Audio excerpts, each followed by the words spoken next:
It is 3:00 p.m. on June 16th, 2021. My pleasure to call to order this regular meeting of the San Francisco Elections Commission. Secretary Delgadillo, would you read the opening announcements, please, about public participation? Sure. Thank you, Madam President. The minutes of this meeting will reflect that due to the COVID-19 health emergency and to protect Commission members, city employees, and the public, the meeting rooms of City Hall are closed. However, Commission members and staff will be participating in today's meeting remotely. This precaution is taken pursuant to the various local, state, and federal orders, declarations, and directives. Commission members will attend the meeting through WebEx video conference and participate in the meeting to the same extent as if they were physically present. Microphones will be muted throughout the meeting and unmuted only when a commission member is speaking to minimize background sounds. After comments, I will be muting all commission members specifically. Public comment will be available on each meeting on this agenda. Each member of the public will be allowed 3 minutes to speak. Comments or opportunities to speak during the public comment period are available via phone call by calling 415-655-0001. Again, the number is 415-655-0001. Access code is 146-449-4619. That's 146-449-4619, followed by the pound key, and then press pound again to join as an attendee. You will hear a beep when you are connected to the meeting. You will be automatically muted in listening mode only. When your item of interest comes up, dial *3 to raise your hand and be added to the public comment line. You will then hear you have raised your hand to ask a question. Please wait until the host calls on you. The line will be silent as you wait your turn to speak. Ensure you are in a quiet location before you speak. Mute the sound of any equipment around you, including television, radio, or computer. It is especially important that you mute your computer if you are watching via the web link to prevent feedback and echo when you speak. Attendees who wish to speak during other comment periods may stay on the line and listen for the next public comment opportunity and should raise their hands to enter the public comment line by pressing *3 when the next item of interest comes up. If you change your mind and wish to withdraw yourself from the public comment line, press *3 again. You will hear the system say you have lowered your hand. Public comment will also be submitted in writing and will be shared with the Commission after this meeting has concluded and will be included as part of the official meeting file. Written comments should be sent to elections.commission@sfgov.org. Thank you, Madam President. Thank you, Secretary. Would you please call the roll? Sure. President Bernholz? Here. Vice President Jung? Here. Commissioner Donaldson? Here. Commissioner Mogi? Here. Commissioner Chappell? Here. And Commissioner Jordanic will be joining us shortly. We have met quorum. Thank you. Before going into item number 2, general public comment, let me make an announcement that we're going to reorder some items on this agenda. First, item number 5, the annual report, will be postponed until a later date as the report is not yet completed. And let the record show that Commissioner Jordanic appears to have arrived at 3:04 p.m. Item number 7, what is listed as item number 7, Director's Report on the printed agenda, will be moved to item number 4 prior to the redistricting task force discussion, so that in the interest of efficiency. So moving to item number 2, general public comment on any issue within the Elections Commission's jurisdiction that's not covered by another item on this agenda. Is there any public comment, Secretary? I'm looking, I'm so sorry. I don't see any hands raised. No, I don't. Hearing none, general public comment is closed, and we'll move on to item number 3, the approval of the minutes of previous meetings. In the agenda packet, we have both the minutes from the May 27th, 2020 and May 19th, 2021 meeting minutes, draft minutes. Is there any discussion of these drafts?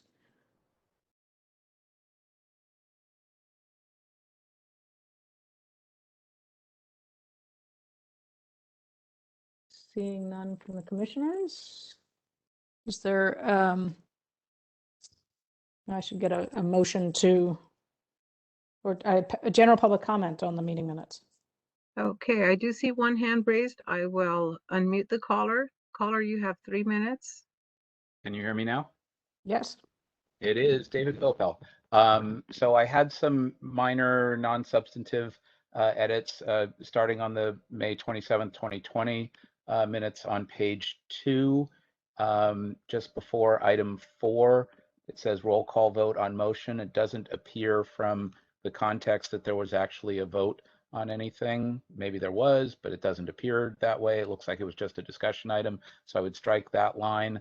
A couple of lines below that, there's a first reference to the Technical Advisory Committee that's just abbreviated TAC, but I didn't see any other explanation for that. So I would suggest that the first reference should spell out Technical Advisory Committee and then put TAC in parens.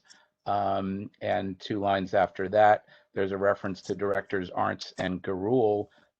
Director Arntz is pretty well understood in context, but Department of Technology Director Linda Garul is not explained anywhere, and perhaps since this is the only reference to her, I would make that clear. I think that's all I had on that set of minutes. And thank you to whoever reconstructed that, because it looked like that was a year ago at a time when you had no commission secretary. So someone must have pieced that together, and thank you to all who collaborated on that. On the May 2021 minutes, again, some minor league things. The first reference to Deputy City Attorney Shen should probably insert Andrew before Shen. And I'm not looking at the rest of my notes here. There was some other minor league. Oh, on page 4, the reference to Q2, I think is Q2 data and research. I think those were my only more significant things. If I find anything else, I can communicate that to Secretary Delgadillo. But I would suggest if you can make those minor league edits, that would improve the record for future generations who will long be looking at this. Never mind. Thank you. Thank you, Mr. Pilpel. Any other comments from commissioners, or can I get a motion on the minutes?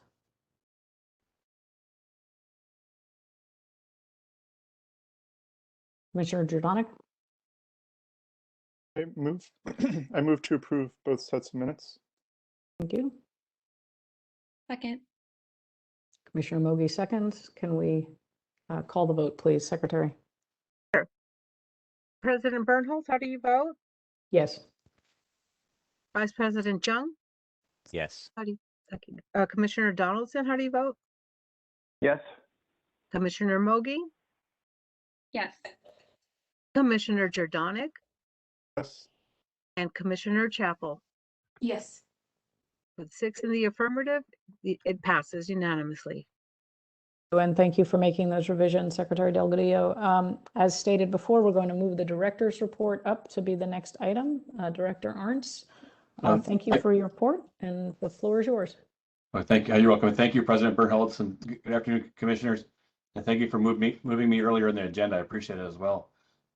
So in addition to my report, I want to indicate that the elections officials and the counties had a call with the Secretary of State today in relation to the recall election. And the Secretary of State indicated that counties can expect the recall to happen in September. And that the date right now that the people in the legislature seem to be focused on is September 14th. The Secretary of State's office indicated potentially that date could be moved up earlier in the calendar. So the counties are trying to process this information and consider their planning in relation to getting the recall organized for this year. Initially, we thought that the recall would happen at the end of November, the beginning of December. And then we were under the impression it would happen just sometime in November. And really, people thought that the thinking would consolidate around having the recall during a traditional election date, which would have been November 2nd. So the September 14th date that was put out today by the Secretary of State's office is much different as far as planning is concerned than November. It's also very problematic for everyone. I don't know if this is going to stick or not, but this is what we're planning for at the moment. The next key movement on when the recall date will be set is next Wednesday. The Secretary of State must report to the Department of Finance whether there's a sufficient number of verified signers of the recall petition still after the signature withdrawal period has ended and counties have reported the number of withdrawals to the Secretary of State's office. So once the Secretary of State indicates to the Department of Finance there's sufficient number of signers, of valid signers on the recall petition, then the Department of Finance will indicate or announce or provide information on what it thinks are the total cost of conducting the recall election. Then after the Department of Finance does that announcement of cost, essentially the Secretary of State is compelled to inform the Lieutenant Governor that the petition is successful. Then the Lieutenant Governor must call the election within 60 to 80 days from the time she's informed by the Secretary of State that the petition is sufficient. For this truncated time frame to occur, the legislature last week actually changed the laws around the recall process so that the steps that were to occur in time prior to an election being called have been rearranged and truncated. So this is how we find ourselves in this position from thinking previously that it would occur in November to now September. So next week I'll know more, and then I can certainly inform everyone if September 14th is the date. We find out next week. The only piece that is unknown is there's supposed to be a comment period for whatever the Department of Finance puts together for costs around the recall that the counties will incur. No one knows the length of that comment period yet. It has not been announced. So once the Secretary of State informs the Department of Finance, the Department of Finance can announce the costs. There has to be a comment period around those costs. And that comment period is like the only piece that no one really knows how long it'll take. Otherwise, it seems rather set that we'll have an election in September. And the Secretary of State indicated that for us not to think otherwise at this point, and not to think that the recall would be even later than September 14th. So she seemed has strong convictions that the September is the date, which is very challenging for us. But that's the main news I want to put out besides the director's report for this meeting. I'm glad to take any questions at this time. I also want to say too, with this shorter time frame, I don't see how we can consolidate a special local election into the recall election. There's certainly, I don't think, and I mean, this probably needs the opinions of others, but I don't see how any local measures can be placed on the ballot. I really don't understand, or I don't having the assessor contest join the recall election in consolidation for September 14th date also seems too short. There's no time for a nomination period. There's no time for any campaigning. There's no time for ballot development. So that has to be worked out, in my opinion. But I just don't see how any local measures can be placed on the recall ballot if the election does occur in September. So I can take any questions at this time. Thank you, Director Arntz. That certainly is significant. Commissioners, any questions for the director? Commissioner Jordanek? Yeah, thank you, Director Ernst. I guess I kind of want to understand, like, what was, how could the real date be so far off what people were anticipating? Was this discretionary or was this legally required to be at this So, early date? so originally the estimates of when the recall the recall date were based on the various administrative steps that were to occur, that are required to occur before a petition is approved and a date is set. And so people thought what would normally happen is that the full time period for certain actions to occur would be used. So if it took 30 days for the Department of Finance, so if the Department of Finance had 30 days to calculate the estimated costs that the counties would incur to conduct the election, people expected the Department of Finance would take 30 days or 30 days or close to it. Instead, the law changed, allowing the Department of Finance to calculate the costs before the petition was even verified as having sufficient number of signatures. And so that one piece was removed. The Department of Finance has already calculated expenses of I think around $215 million, which I think was also placed into the budget, the state budget, that's been either recently passed or still in discussion. So just the order of events that were to occur have been changed since the earlier estimates. Then also the expectation that the allowed time under a certain step would be used. That also is not happening, where people are trying to get this done as fast as they can so that they can be moved up into the calendar before November and obviously before October. Now we're into September. Does that make sense? Well, not quite. I mean, the changes in the laws that you were talking about, were those things that happened last year, or are these changes that they're doing right now? Happened last week. Oh, so they changed the laws to allow them to do the election earlier? What is the reason for doing it so much earlier if it's giving the registrars such a harder time? I mean, operationally, that's my area. There's no operational basis for moving this, for even contemplating to having an election in September. Operationally, this is a horrible date. Yeah. So the basis for having an election in September is not an operationally based decision, and I'm not involved in the conversations beyond that. So I don't know the reason behind it. Okay. All right. Thanks. Commissioner Mogi.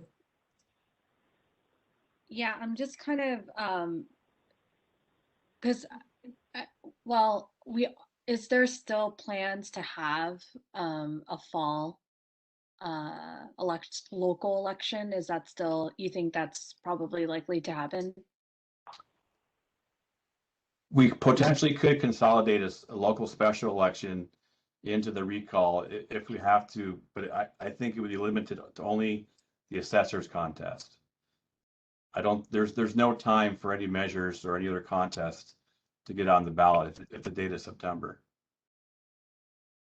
So if there are other recall elections, or even if the Board of Supervisor, which they've been obviously talking about a potential special in for the city attorney, is that just going to be a separate election? Is that your thinking at the time and at this moment? Yeah, so all these other, the 5 recall petitions that are circulating, the potential that the city attorney may become the executive director of PUC, creating a vacancy. And then if someone from another office were to fill the city attorney's office, potentially creating another vacancy. All these vacancies and petitions potentially could generate another election. Just all a matter of timing of when these separate actions occur. But as far as the gubernatorial recall election is concerned, right now the only content on that ballot, to me, that's feasible is the recall of the governor.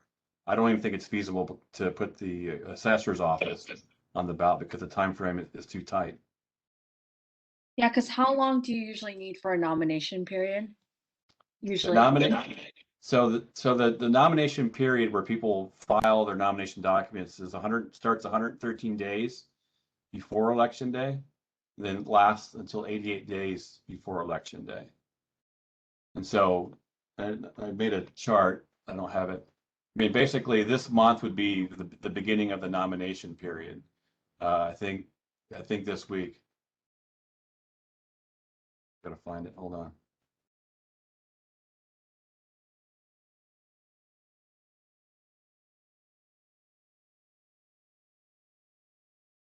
So for the nom deadline for would have ended already, actually, for September 14th. Would have end will end Friday. So a normal nomination deadline or process would end Friday if we had a traditional 113 days before, 88 days before election nomination period. So we were already at the end of the nomination period under the normal course of conducting an election. And then we wouldn't even be able to, you said that the ballot development, I assume that's the ballot simplification committee, that time frame is also obviously would be consolidated. Yeah, so if, let's say if the election is September 14th, the deadline for the committee to get the digest to us is June 21st, which is next Monday. And we have not even formed the BSC yet. So again, it's impossible under the current law to have a BSC, to have a nomination period for any local measures or any local offices.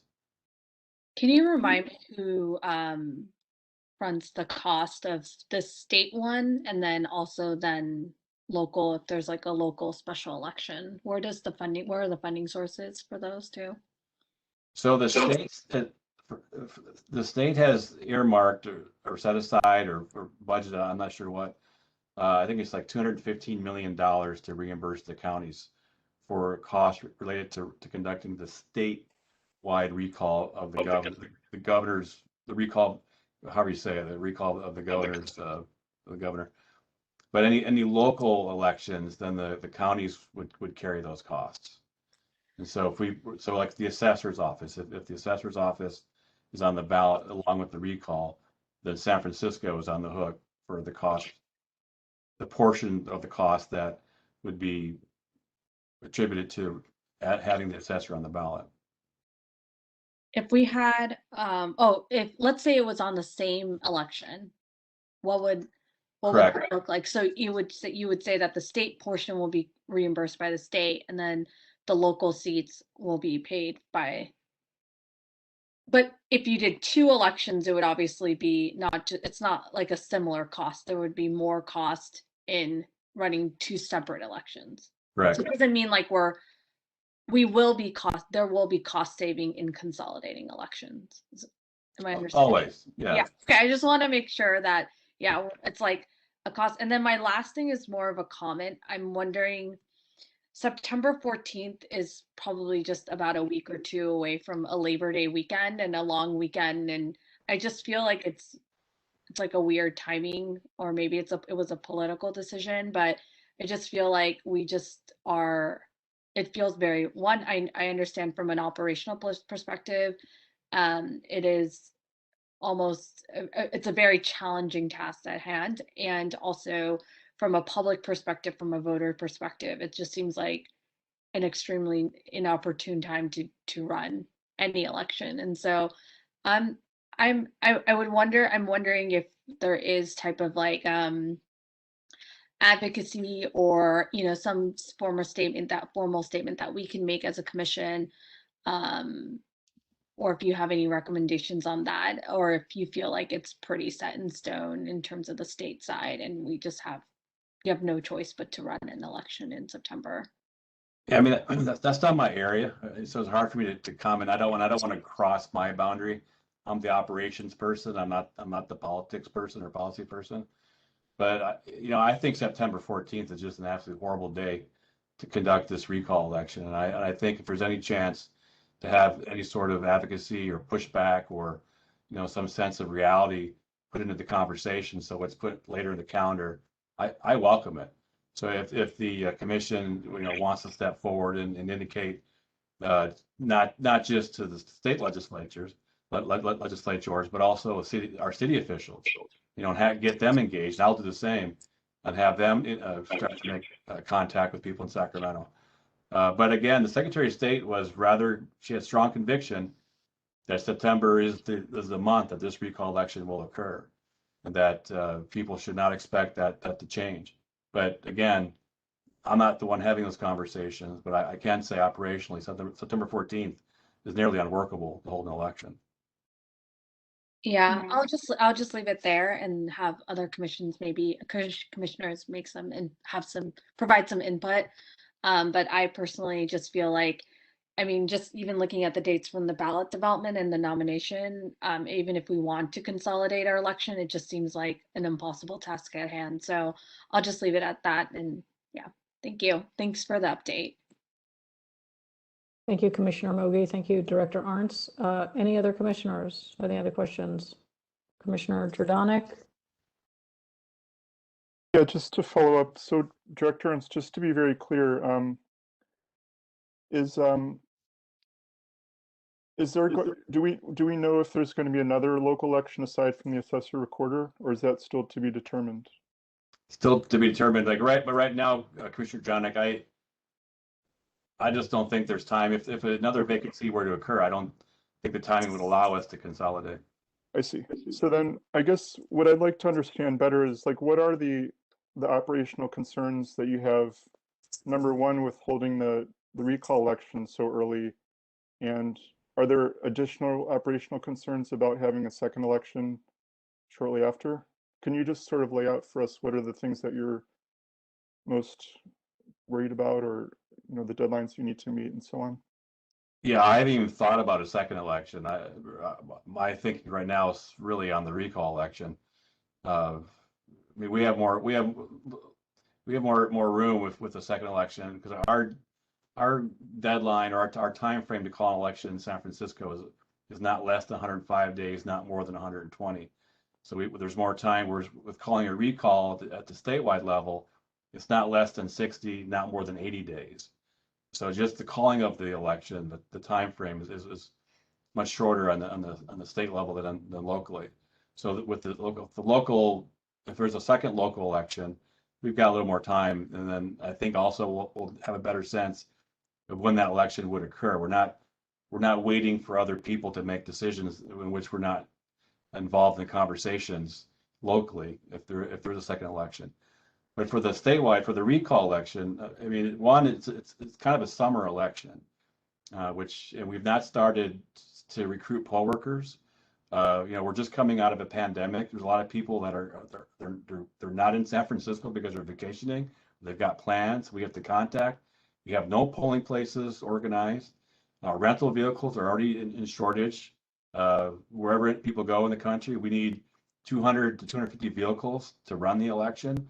We don't know if we even can get the vehicles. Normally we have about 300 temporary as needed personnel that we bring on. We have not even started recruiting people for the election. It's just everything. It's just all cascades. There's just not enough time to do the regular activity that we do for every election, and which means also just a lot of overtime for us, because the work still has to get done. We still have to conduct the election. So yeah, it's to me, it's not a good situation. The counties aren't ready for it. Of course, we'll conduct the election. We'll do the best we can, but I think that the quality potentially is there to be at a lower level than we've experienced in the past, even in relation to November 2020 election. In terms of the legislature, you said, was there just a single bill that was centered around these rule changes? The one that I've seen, yeah. And then what was the bill number for that? I'll have to send it to you. Okay, what was that like? Was there any was that like unanimously passed, or was there sort of some disagreement about it? I don't know. Okay, you don't know. Yeah. And my last question is, what is the earliest that you could be required to have the local election afterwards, based on the current laws, or our local laws? Well, right now there is no second election. Oh, I thought you said the assessor recorder was. Yeah, I mean, right now, the assessor recorder potentially, because the way the charter reads is that the assessor recorder vacancy election will occur at the next election. Oh, it has to Uh, be, okay. I Yeah, but at the same misunderstood. time, and this is really a question for others in the city besides me. Is this really enough time? Because there's no time for a nomination period even for that election. There's no time to campaign. Uh, so if there's a second election, to me, it'd be the June, right now it'd be the June 2022 election. Unless one of these recall petitions are submitted and they're successful, then potentially we'd have to call a special election for the recall based on the recall petition, and then we would add the assessor. But that hasn't happened yet. I don't know where the status is in those petitions. Okay, so then what needs to happen for you to be permitted to have the assessor recorder later than September? There just needs to be a legal determination made, or does the supervisors have to pass something? And I think potentially the board will have to pass an ordinance to amend the municipal elections code. Is that something that you want to happen, or no? Well, I mean, for me, it doesn't really matter if Oh, we're it going doesn't to matter. end up having the recall election on September 14th anyway. The assessor recorder contest, adding to that, that's not much. I see. But just as far as elections process is concerned, it's not really, there's no time at all for the people who want to run for that office. There's no nomination period. So to me, I know when we had the vacancy election, when Mayor Lee passed away, there was a truncation of the signatures in lieu filing period, about a week, 10 days, I think, and we were very concerned about that because when he passed away, we were going into the March 2018 election. But now there's not even time for a nomination Well, process. then I mean, it sounds like there's like a conflict in two different laws. Then there's the one allowing enough time for the nomination, and then the other one that says when the election has to be held. Is that right? I mean, the laws themselves don't conflict, but the timeframes don't match. Okay. All right. Well, okay. Okay, those are all my questions. Thanks. Thank you. Commissioner Chapel. Yep, for a special election like the recall, what is the typical kind of voter outreach process or communication process? And is that going to be impacted by this more compressed timeline? Well, absolutely. Normally, we would do a full range of outreach for a special election, as we would for a regularly scheduled election. We wouldn't seek to do less outreach at all for a special election. But again, with less time, there's less that we can do. So, and also much of our outreach also joins established events. You know, like the street fairs, the meetings that people have. So if there's a longer lead time into the election, then we can appear in person at those events and participate and have a table and have a presence. But with less time involved in the lead up to the election, there's less events that we can join. So yeah, just less time means less outreach.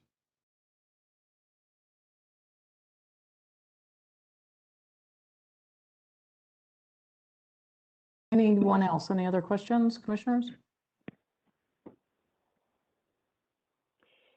Director, Go ahead.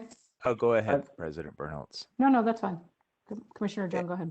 Yeah, I was just gonna, I mean, two thoughts here. Well, I guess the first is a question. The question is from the director's perspective, you know, and given the various, you know, elections and permutations that we're aware of this year, you know, from an administrative perspective, what would be the best schedule from your perspective going forward this year? And second, you know, I do recall that this commission was asked not to engage in, you know, kind of with our lobbyists directly, and I don't recall what that procedure was that we were asked to follow. You know, if anyone else on this commission recalls what that procedure was, it would be maybe that'd be helpful to recount that for the rest of the commission. Thanks. So to answer your question on the ideal time frame, really, I think November 2nd, which isn't going to happen. November 2nd, which is a traditional election day. It's when people would expect for an election to happen in San Francisco, because normally we have elections in November. We don't have special elections or district elections because we don't have a city. We're a city and a county, whereas other jurisdictions have elections throughout the year in different cities and different districts. But in San Francisco, for us, I think the best time is November 2nd, because it's a date that fits the rhythm that people are used to in participating in elections in San Francisco. But since I know that's not going to happen, then I would ideally have the election in September or October, I mean, like the beginning, or October 5th, October 12th. That would give us just that extra month, would give us time to get our processes in place, to bring in the resources, to get organized. So if not November, then the earliest I would say first or second week of October.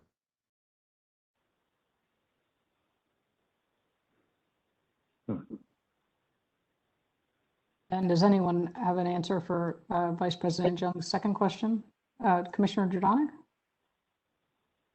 Yeah, there was a San Francisco State Legislation Committee that we had to put proposals through, and they met like once a month, and then they would approve whether something can go to the lobbyist. So, but it's sort of a very slow process. So it sounds like this decision is kind of on the scale of like next week to 2 weeks. Thank you. Commissioner Mogi.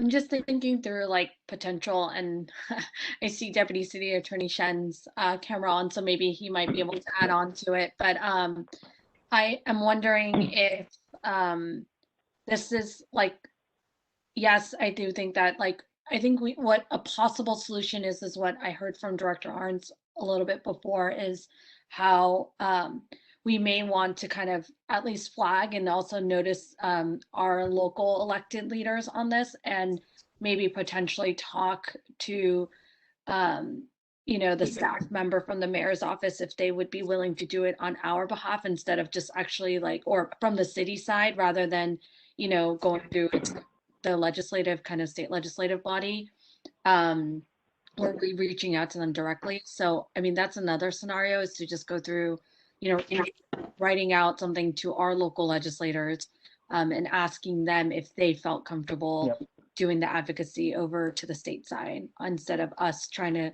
go in as a commission to advocate.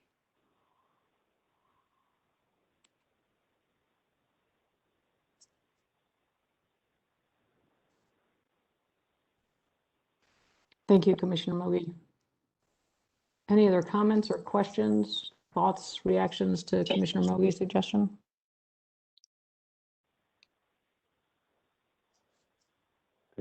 Doing that would be prudent. Raise the alarm bells.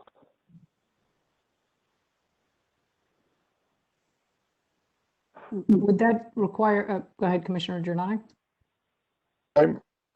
Commissioner Mogi, is it more, do you just kind of want to make the point for just for the record, or is it more like because practically speaking, it doesn't look like we can really influence things. I mean, change the decision, I mean, what do you?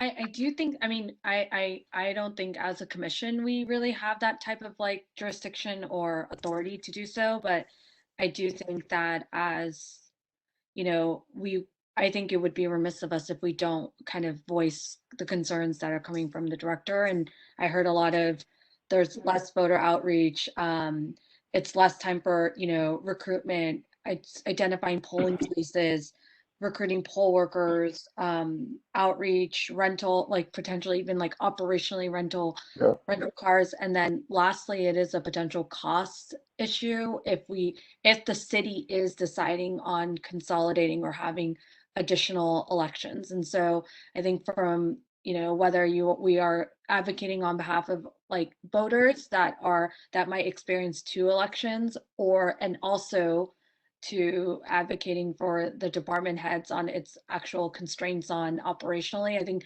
those actually, I do think it is a point that we're going to be making. And I do think that it adds pressure to local bodies to take some action, I can't say what they will do, but I do think that it's important for us to at least like state these facts, these operational constraints that are currently existing by having a September election. Yeah, one thing we could do is, in addition to any personal sort of interactions we do with members of the board and so on, we could do an op-ed on behalf of the commission on this topic, just to kind of make the statement more publicly.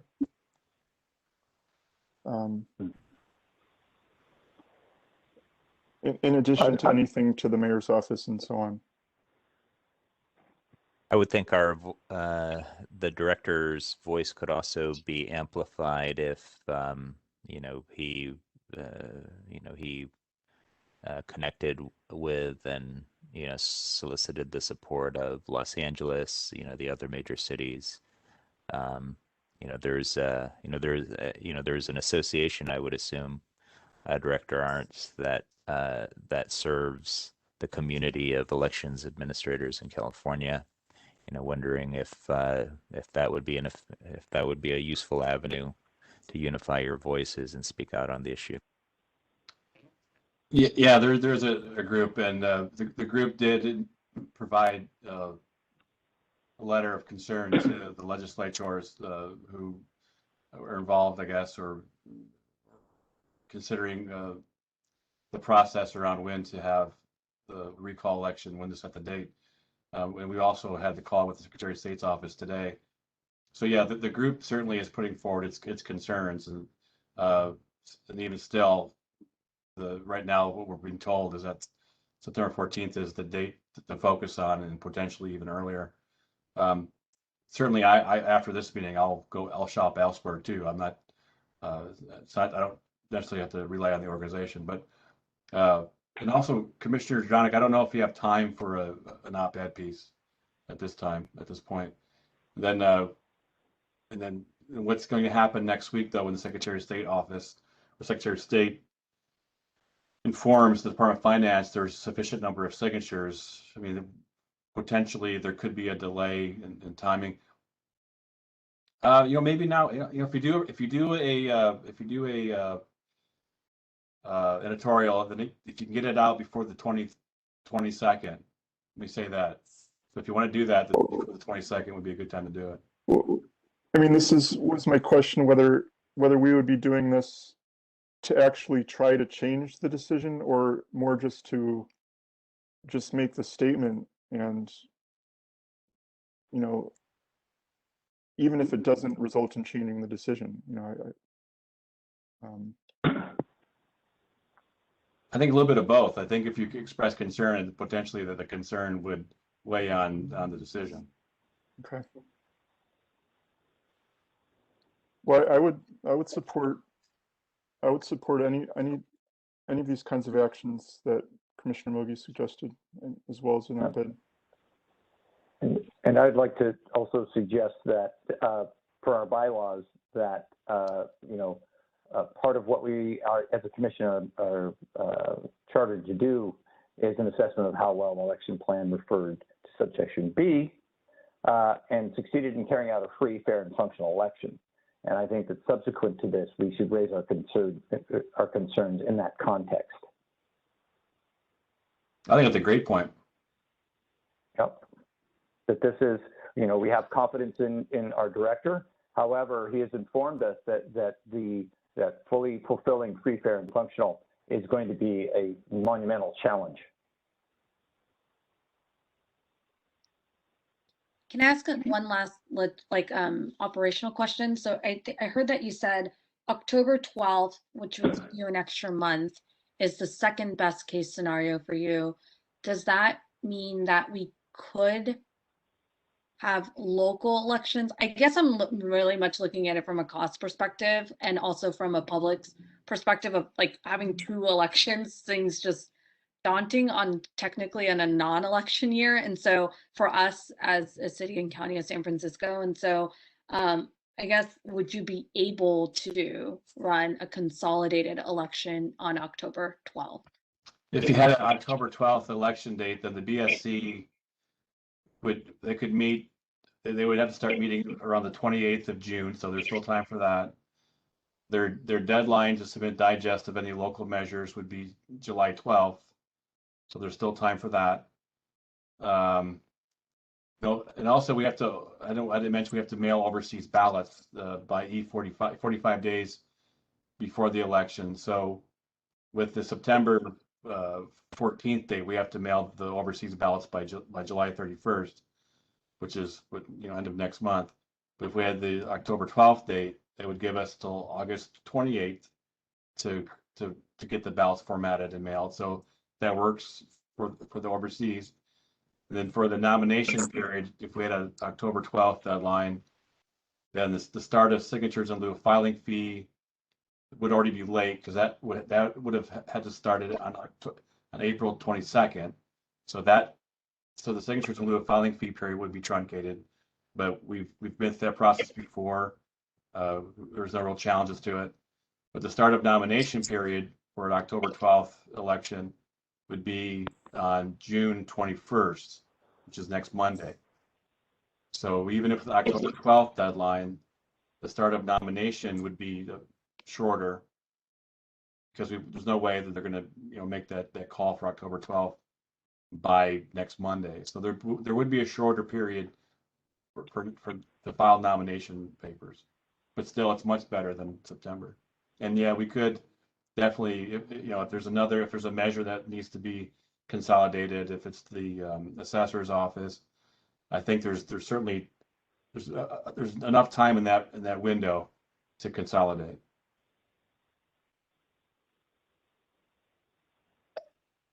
Thank you. Deputy City Attorney Shen. Yeah, it's sorry to interject here, but I had a couple issues that I just want to raise. So while certainly I understand the department's desire to move the date back and maybe offer some alternative dates that may work better, I would just say with respect to the potential of local ballot measures, even October 12th would be a significant challenge. Because as of now, I'm not aware of any supervisors or the mayor submitting any potential ballot measures to a prospective election this year. So they haven't even started the legislative process of getting a measure before the board, having hearings, and then actually getting it to the department for the BSC and all that process. So I would just say October 12th is also not a guarantee that any local measures would make such a ballot, just to be clear. And the second point I just want to raise for the group as well is just to make everyone aware that this agenda item is agendized as a discussion item, not an action item. That said, I clearly understand how everyone wants to address the concerns that Director Arntz made today or this afternoon. But there are some constraints about what we can kind of do in the context of the Brown Act here. But certainly I think the commission is well within its right to, you obviously all have appointing authorities that placed on this commission, communicating with those appointing authorities, communicating with other local officials that in and around City Hall, making them aware of these concerns. I think that's all absolutely kosher. But I did just want to spell out that, we wouldn't be able to make an action item or make a motion on this matter today. But individual actions of any of the sort identified would be okay. Yes. Thank you. Thank you. Any other comments, thoughts? I think given DCA Shen's comments, I'd just like to reiterate, I think that this should be focused on assuring that we have a free, fair, and functional election. Certainly the cost is understood, voter fatigue is understood, but I think most importantly is that this recall be well administered and fulfill all of those three measures.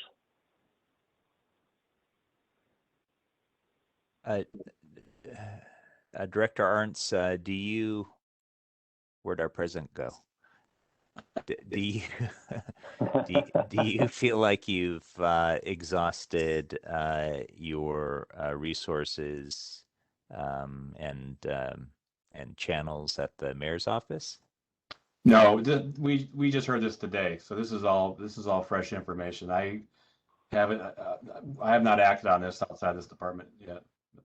Okay. Well, in light of I think you, even without an action item, you get a read that the commission is supportive of you and your concerns, and So,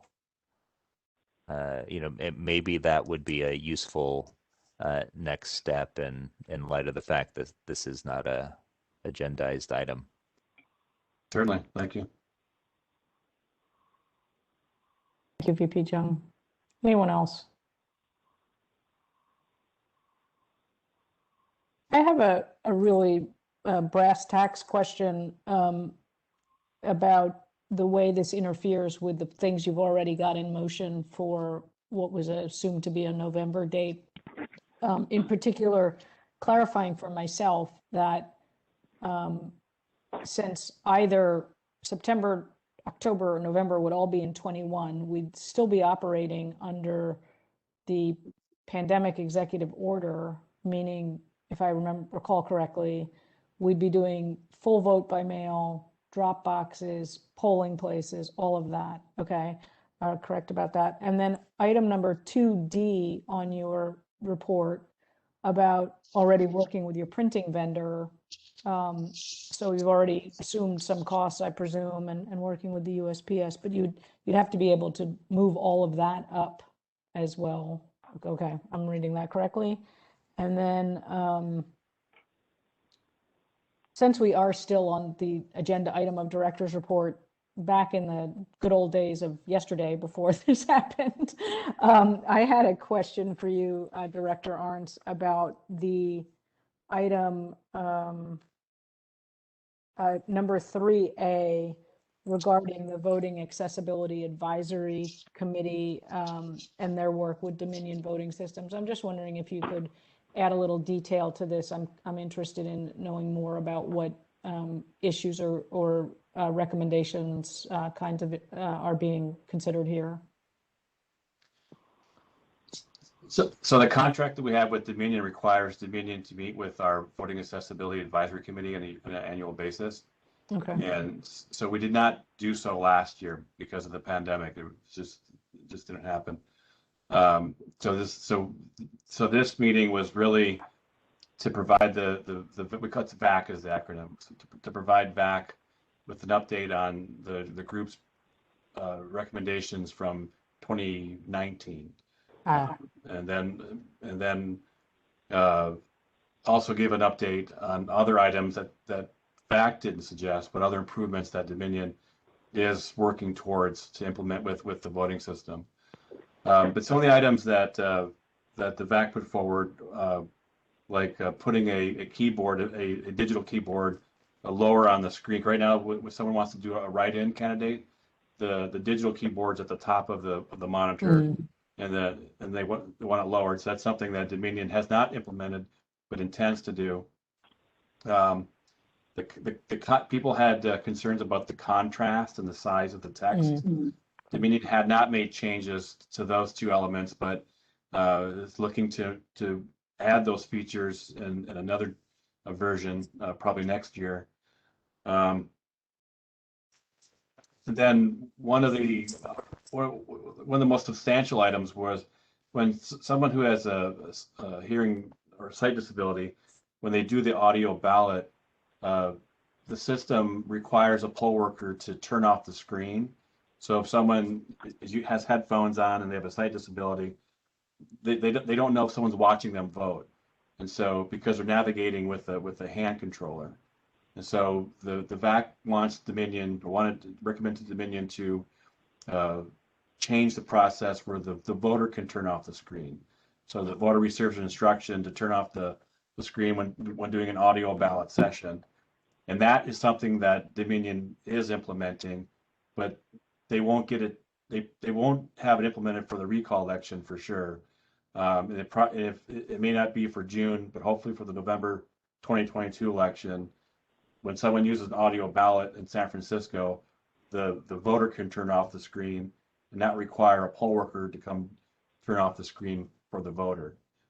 So it's like independent voting issue. It's I can't think of they're like on the height of the tables, because some folks have scooters, some have wheelchairs.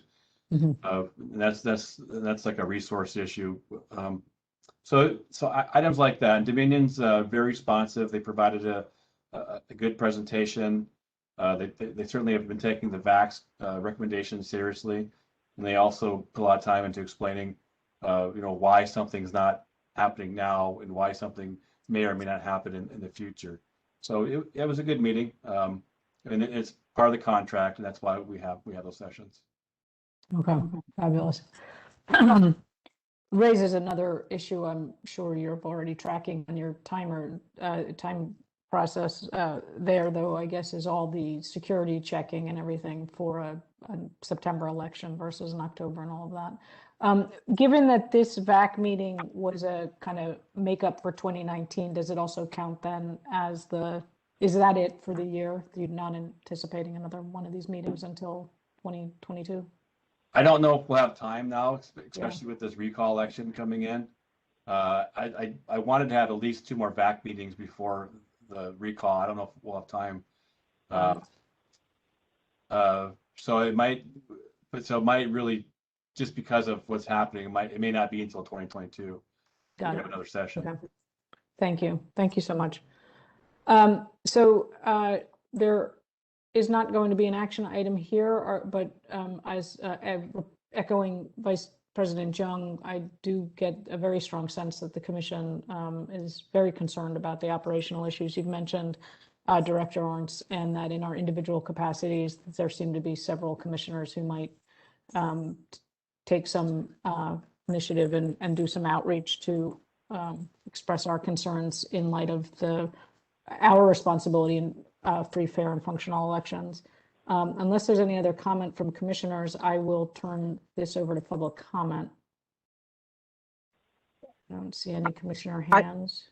So, yeah, Secretary? Yes, I do see a hand raised. I will unmute the caller now. Caller, you are unmuted. Can you hear me okay? Yes. Okay, David Pilpel. Lots to go over here. I'll move quickly, and you may want to take a couple of notes. First of all, to lighten it a bit, I like the backgrounds of Secretary Delgadillo and President Bernholz. Looks a little Escher-esque, but it's cool. I believe DCA Shen referred to something being kosher. Speaking of kosher, Yom Kippur, major Jewish holiday, is Thursday, September 16th. That certainly doesn't affect everybody, but for those of us that it does affect, that means that we would be unavailable from sundown Wednesday the 15th to sundown Thursday the 16th. Just FYI. Certainly working with the E-113 to E-88 timeframe, there couldn't be any local measures or candidates if the date is this September 14th date, because E-88 would be this Friday, and as DCA Shen indicated, there's nothing currently in the queue at the Board of Supervisors and no qualified local measures.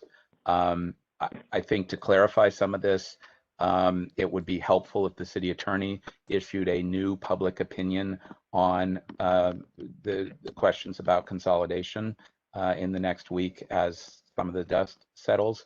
I also just looked and see that there's an announcement that the Public Utilities Commission did nominate City Attorney Herrera to be the next general manager of the PUC, and the mayor has indicated her support for that nomination. That came out this morning.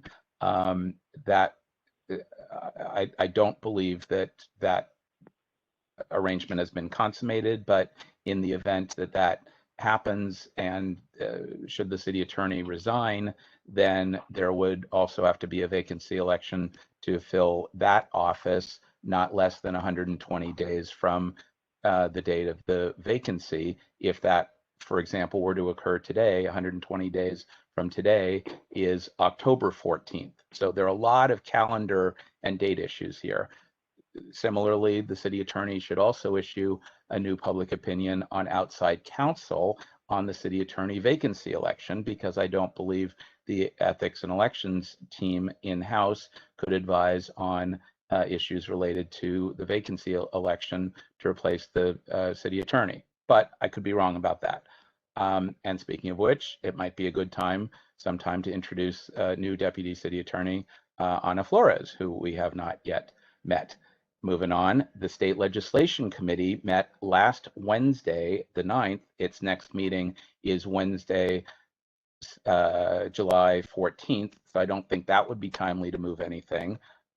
You could hold a special meeting of this commission to take action consistent with what you were discussing, you know, this as early as this Friday or this coming Monday or Tuesday or soon if you want to influence what's going on. And finally, I agree that a charter amendment and other amendments to the municipal elections code would be useful to conform all these dates in the future. Another thing that would take some time, but may be useful. I'll shut up for a while, but thank you. Great discussion. Thank you. Is there anyone else? Yes, we have Jen Say on the line. I will unmute you. You have 3 minutes to speak. Thank you and good afternoon. Yeah, I think kind of second some of what Pilpal mentioned about possibly holding a special meeting. I know in the last meeting you guys it was mentioned that you guys would be going on recess in July, and so I think it would be helpful to either hold a meeting or actually skip your your recess, given the possibly back-to-back elections happening in the fall. And thank you for expressing your concerns about having a fair election. That's very important. And thank you. Thank you, Ms. Say. Yes, I was thinking the same thing about recessing the recess, given the September election dates. But I thought I'd wait till we have a little more clarity. Let me take a, are there any other public comments? Yes, Lauren Jordan, I will unmute you. You have 3 minutes. Hi, thank you so much. Really, thank you from all the many hats that I wear for this thoughtful discussion, all the questions, all the answers, and all the very many possibilities. I want to echo the question about the July recess. I'm already itching to find out more and for more information to come out. So I know by the time you all would have met in July, we'll all be eager for that. And then also, I did want to also point out another complication around if there were ballot measures on a ballot in October or September, or whatever it would be. Not all members of the Ballot Simplification Committee are actually currently serving. They actually all have to, there's some renominations and some reappointments that have to be made. They're actually listed vacant on the Board of Supervisors, at least. I'm not sure about the mayor's seat. So that would also add to the timeline because those have to go through the nomination and approval process as well. So adding to the steps necessary for all these things to happen. Just wanted to mention that. So thank you again, and good luck. Thank you, Lauren. Any other members of the public? I do not see any other hands raised, President Bernholz. Okay, thank you. You're Given all of that, let me suggest the following. Commissioner Donaldson, will you raise your hand? I'd like to hear your suggestion before I speak. Well, I may not need to. a suggestion and a pulse check. The suggestion is that this commission assume that we will hold regularly scheduled meetings in both July and August of this year if the plan for a September election proceeds. I think it would be wise of us to plan for such meetings. The pulse check is whether or not members of the commission feel it appropriate to call a special meeting to take action on on any or none of the ideas that were mentioned in terms of expressing our deep held concern about the ability to hold free, fair, and functional elections on short time, or if people feel the individual actions of outreach at the local level would suffice.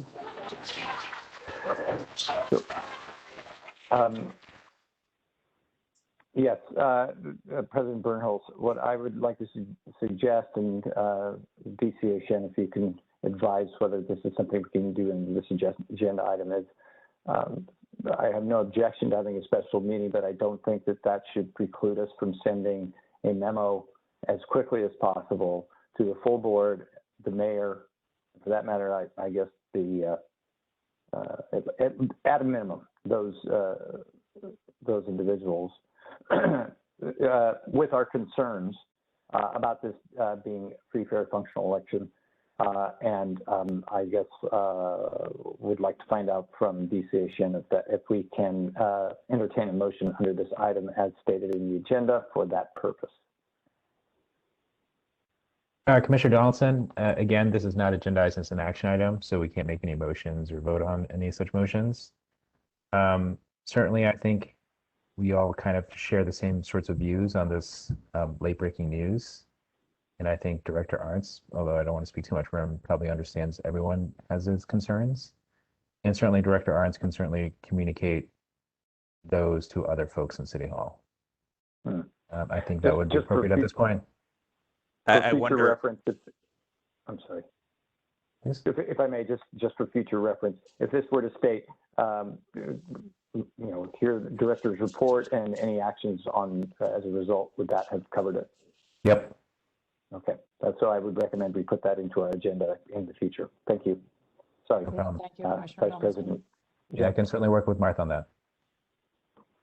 I wonder, in light of the timing and kind of thinking through, the relative likelihood of success or effectiveness of the different actions, whether it might make more sense if Director Arntz utilizes those channels available to him, perhaps drafts a letter in his capacity as the director, and we as individual commission members can sign on as individuals, identifying ourselves as we choose in our roles, but not purporting to represent the commission. That would, have the advantage of speed. Perhaps that'd be able to get done by Friday sooner than any special commission meeting. And to be honest, I'm not sure how much, if we get to notice, agendize, call a special commission meeting, and then, basically do the same thing, say that we're all concerned, how much additional weight that adds, if you know what I mean.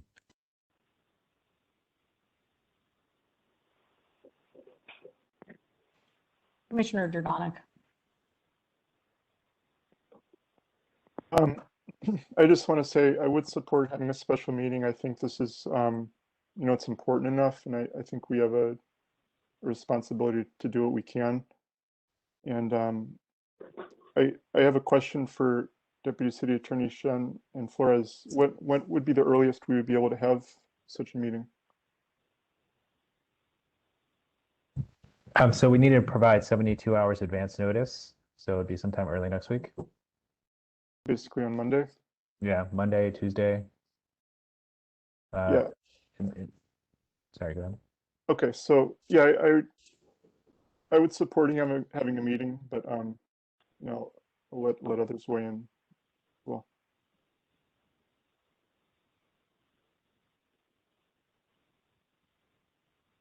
I would as well. I'm sorry, was that Commissioner Donaldson? Yes. Thank you.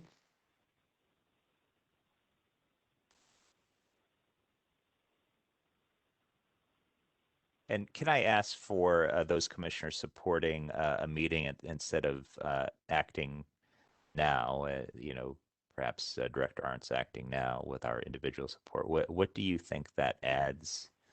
Certainly having a meeting can be useful to discuss other actions and permutations, but and maybe we do both. Maybe Director acts as he sees fit, and we notice a meeting. And just in case, but what do you think that adds? In my opinion, Vice President Jung, a actual memo with the force behind it of a resolution of this commission will carry more weight, and specifically, again, with the charter of being responsible for assessing that an election is free, fair, and functional, that this is official business, and I think the core business, or at least one of the core responsibilities of this commission. And the absence of a formal communication or waiting until next month when we may have no influence, I think is would be a not the preferred course of action in my mind. Good point. So maybe the better route is to do both. Yes, I would support. I would support that. I could support that as well. Same. Okay, well then. DCA Shen, since this isn't an action item, is the proper procedure for me just to call a special meeting for Monday? Yeah, certainly it's within your purview as the president to call for special meetings, and then we can sort of, through with Martha's assistance, coordinate on the best time and day for actually holding a special meeting and sort of deal with everyone's schedules. And then I don't know if Director Arntz had anything further to say, perhaps about how he wishes to proceed in terms of communicating this, again, sort of this late breaking news. Yeah, so I'll be contacting people individually tomorrow. But then also, as far regarding a special meeting, next Monday is the second budget hearing. I'll have to attend, I think. So I don't know if I'll be available next Monday. But yeah, I'll be contacting people. And if the commission is planning on issuing a resolution, potentially memo, I could also start informing people outside of San Francisco. I'll inform our association. I can inform the Secretary of State's office. So I can set it up that there's more going on than just a registrar concerned about the election date. So I'll start that as well. That sounds like a good plan. Thank you, Director Arntz. And President Bernholz, at your discretion, I think it would be useful to have prepared for that meeting at least a draft of what that memo would be to expedite the meeting itself. Yes, absolutely. I will begin work on that, and I will begin work immediately following this meeting with DCA Shen and Flores and Secretary Delgadillo for a meeting to be scheduled probably on Tuesday. I'm understanding would be ideal so that Director Arntz can attend. Any further questions to come? And none of that would preclude individual actions. I've got one more comment. So if the election is in September, we'll have to submit an election plan in July. Right. So. As stated earlier, I request that all commissioners prepare to have regularly scheduled elections commissions meetings in July and August, given this state news. Director Arntz, could just President Bernholz, I just wanted to Director Arntz, do you have that bill number related to these deadlines? I think it's AB 152, Commissioner Jordan. Okay, thanks. Thank you. All. Any further discussion on this item? Okay. Thank you, Director Arntz. I'm glad we moved that up on the agenda. Thank you, commissioners. Hold on while I find my copy of the agenda. Okay, we will now move on to what is the renumbered item number 5, the redistricting task force, discussion and possible action on the redistricting task force appointments, including but not limiting to discussion of budget and oversight of Public Elections Commission, BOPEC recommendations, and timeline. There is material included in your agenda. I'm going to ask Commissioner Donaldson, who led the BOPEC meeting, to introduce and lead us through this. But first, I want to express my deepest gratitude and respect for both the members of the BOPEC and all of the members of the public who participated in the meeting last Wednesday. It was an extraordinary and affirming demonstration of civic engagement and people's love and concern for the city and county. And we conquered an extraordinary slew of technology interferences. So thanks to Commissioner Donaldson for his leadership and to the members of the public. Commissioner Donaldson, over to you. Thanks, President Bernholz. President Bernholz, The excuse. we Sorry. have a total. Hold on, Oh, there's Donaldson, some background Commissioner noise. Donaldson, I'm sorry. Commissioner Mogi? Did you want to, were you moving up the item to excuse Director Arns, or were you just having him just be off and available if we need him? We can excuse Director Arntz if, I believe we can excuse Director Arntz. Is that something I need to officially do? I think you should at least let him know that yeah. Oh, Yeah. okay. Thank you, Director Arntz, Yeah. for your time in the report. Apologies for my amateur leadership here, and you're excused if you so choose. Very good. Thank you, guys. Appreciate Thank it. you. Thanks, Commissioner Mogi. It's good Commissioner to have a Donaldson, president back to you. emeritus still on the commission. Which is good. I need all the help I can get. This is a president in training. Yes. So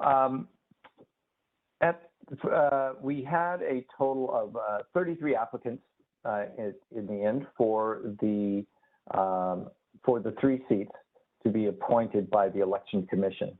At the BOPEC meeting, or in advance of the BOPEC meeting, we put together that package of applications for review of by the Election Commission members of BOPEC. And at the meeting itself, we provided any that could attend and wanted to speak the opportunity to speak to their own applications. Based on reading of the applications themselves and on the testimony of any of the applicants, as well as members of the public, each commissioner ranked the applicants. As a result of that, we then combined all of those ratings, and from that, basically end up with a composite ranking. My suggestion was, following the last commission meeting, was that to come up with the top 3 as a slate, and then another 9 as our alternates, as a pool of alternates, so that we would not have to go through the entire process again, should for some reason anyone or all of those 3 not be able to be seated on the task force. The process and that evaluation was up to each commissioner, but of course we had a lot of good discussion and clarity about the things we wanted to cover in terms of assuring that the applicant met the minimum qualifications as well as represented the diversity of the city. To echo something that President Bernholz said, the pool of applicants was very impressive. I can say that pretty much, at least from the applications themselves, some people did not choose to speak. So maybe with the exclusion of those, I would be comfortable with any of the applicants in these seats. However, we only have 3 that we can fill. So we did our best to consider qualifications as well as representation for diversity. I can say that once we ranked these, we did look at the actual slate. We did make a change to at least have one person of an opposite gender as stated in their application as part of the list. And that was the slate that we ended up with. If you actually look at the slate and the applications, if you looked across the entire pool, we had very good and diverse representation across the city and the communities. But of course, with 3 seats, it's very difficult to fill those seats such that it were completely representative of the entire city and county of San Francisco. So through this process, given the number of applicants, using this method of ranking and then coming up with a composite score and then making an adjustment, I think was the and with, I believe, the agreement of BOPEC members, there was no objections to using this process. And ultimately, we unanimously voted on the recommendation to the full commission. So at this point, we've also, to let everybody know, advised our those applicants on the slate of candidates to be present, and we can choose to hear from them. And that would be my recommendation, that at least the top 3, we call them. And then any others that want to speak could be part of public comment. Then we consider the slate and any adjustments we would like to make as a full commission from there. And I will take any questions, but I'd also like to turn it back over or ask Commissioner Chabelle if she has any comments to add, or President Bernholz. No comments on my end. I think you've captured it well. It was a really inspiring group of people that we got to speak with. It was nice to be a part of. Yes. President Bernholz, anything to add? Or? No, thank you. Thank you for that. So, commissioners. I have a question. Yes. First, really want to express my appreciation for the commissioners for the public for applying, the applicants, but for BOPEC, the BOPEC members for pulling this together and analyzing it and taking it so seriously. So that's, thank you. Thank you for doing that. A question I have is the memo that you where you identify the slate, the list of alternates, is that, and I suppose also goes for perhaps for the list of 3, but definitely for the slate of alternates, is that an ordinal ranking? So that's it's not just these 9 people, but it's these 9 people in that order. That's what you would suggest? What this is actually in the order that their application was in the book of applications we got from Secretary Delgadillo, with the exception of moving one applicant into the slate of the 3 for appointment. So this is not in order of any particular ranking. If we wanted to put it in that order, I can do that, and we could just restate that here if that's something we wanted to do. So we worked through a list of applicants from that in the case that we had to select from the alternates pool. Yeah, so I think so. So, I mean, at least from my perspective, I'd value knowing what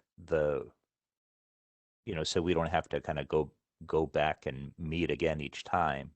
I think it makes sense to, I'd like to know what BOPEC thought as to the ranking of alternates.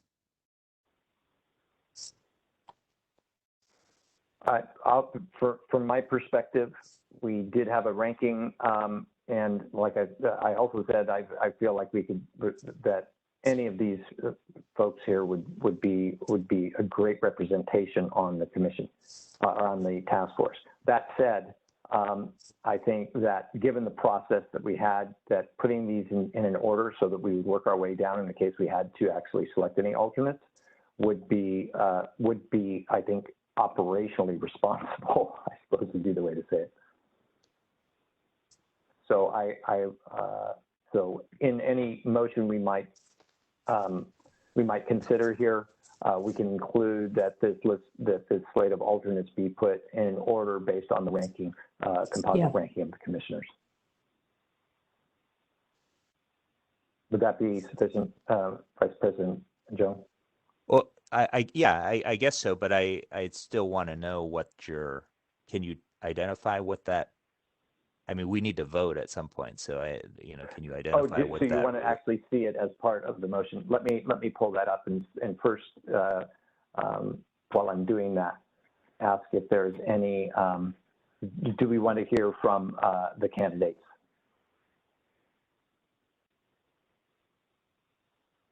Yeah, I'd value at least hearing from the 3 recommended, and maybe hearing 2 or 3 minutes from each of them, that'd be valuable.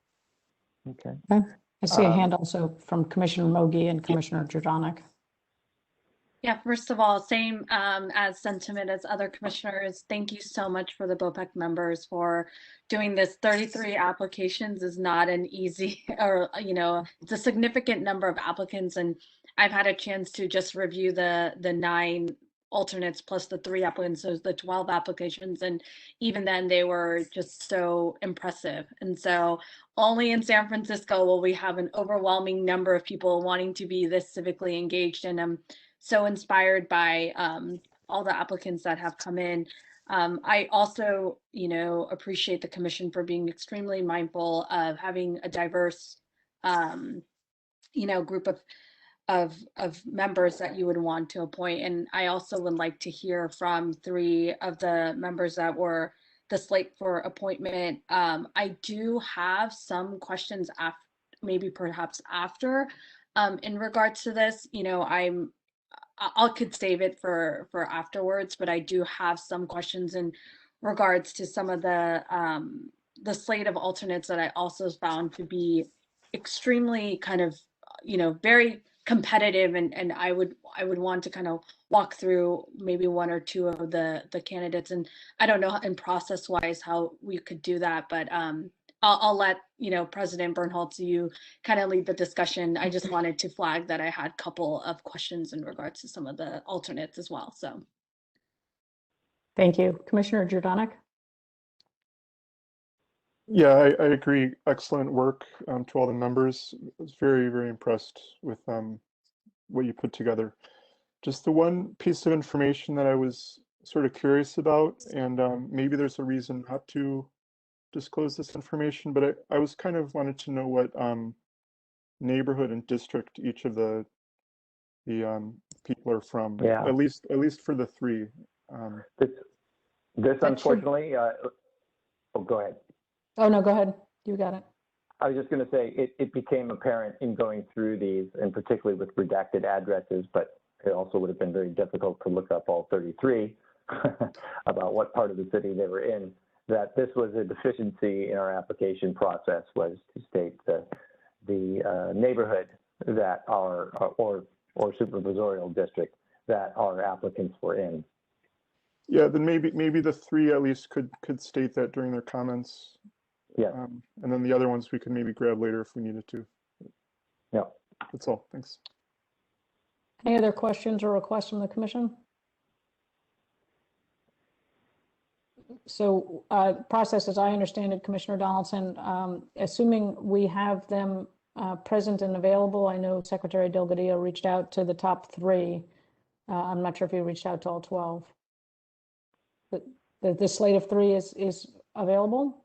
We could Yes, they are. give them each 2 minutes to introduce themselves, identify their district or neighborhood where they reside, give the commissioners, if they have a question for the individuals, we could do that as well.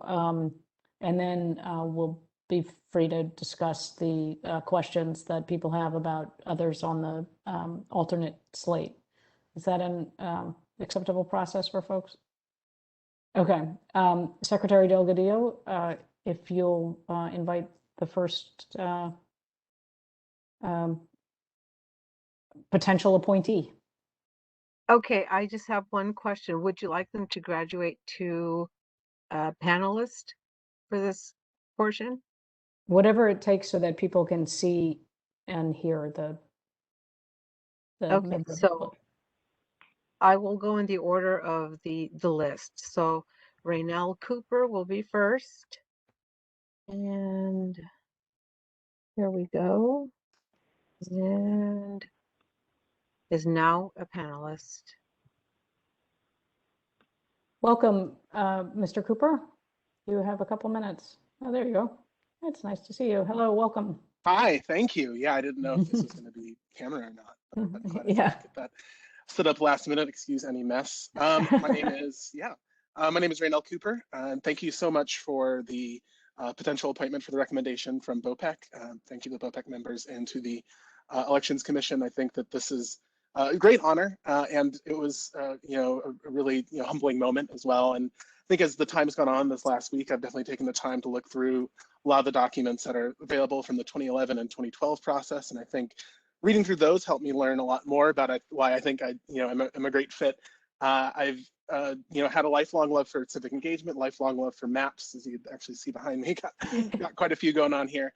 You know, lifelong passion for that and thinking spatially and thinking about how space interacts with place and how we see the city and how we work with our local governments. And I find that really important. I think that's something that I've always felt really important. But looking through, kind of getting a better understanding of what the actual day-to-day process is of the redistricting task force was really illuminating for me, because it really is it is similar to the work I do at SFMTA. It is really about public engagement. It's about understanding, you know, the first process is really understanding communities and figuring out not just, you know, the neighborhoods on the map or the neighborhoods that we know, but the neighborhoods that people kind of view themselves in and how the neighborhood associations work. Because if there's anything I've learned my time at the SFMTA, it is that the supervisors are a very important way in for the community, as well as especially for community groups. And when you have community groups, I worked with the Buena Vista Improvement Association, which I don't know if I mentioned at the top, I'm in District 5.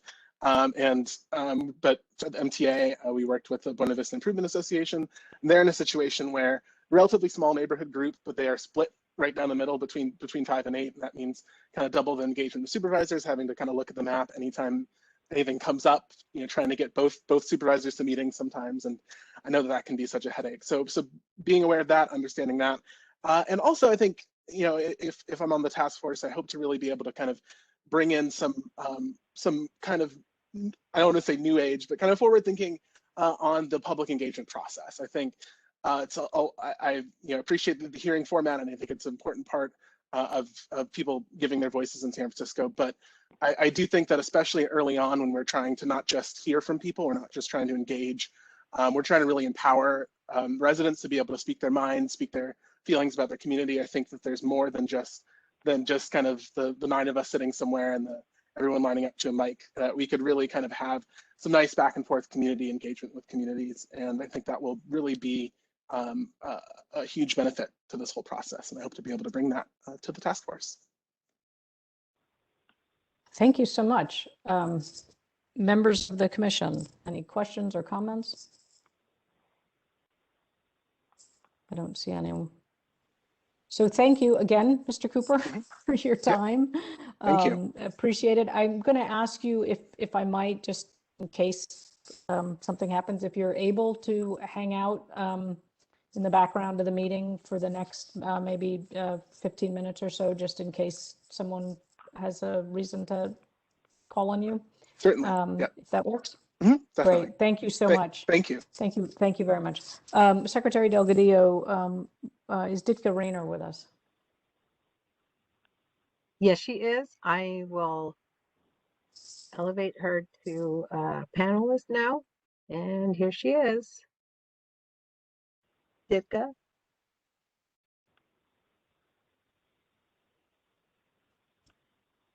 Ditka, are you there?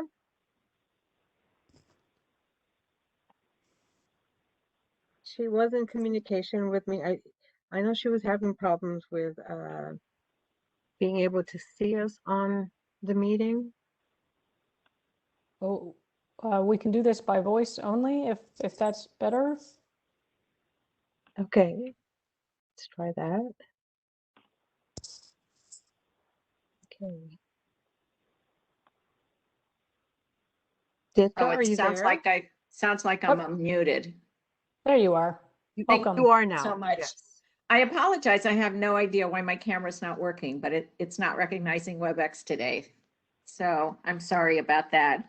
I did get ready for the meeting.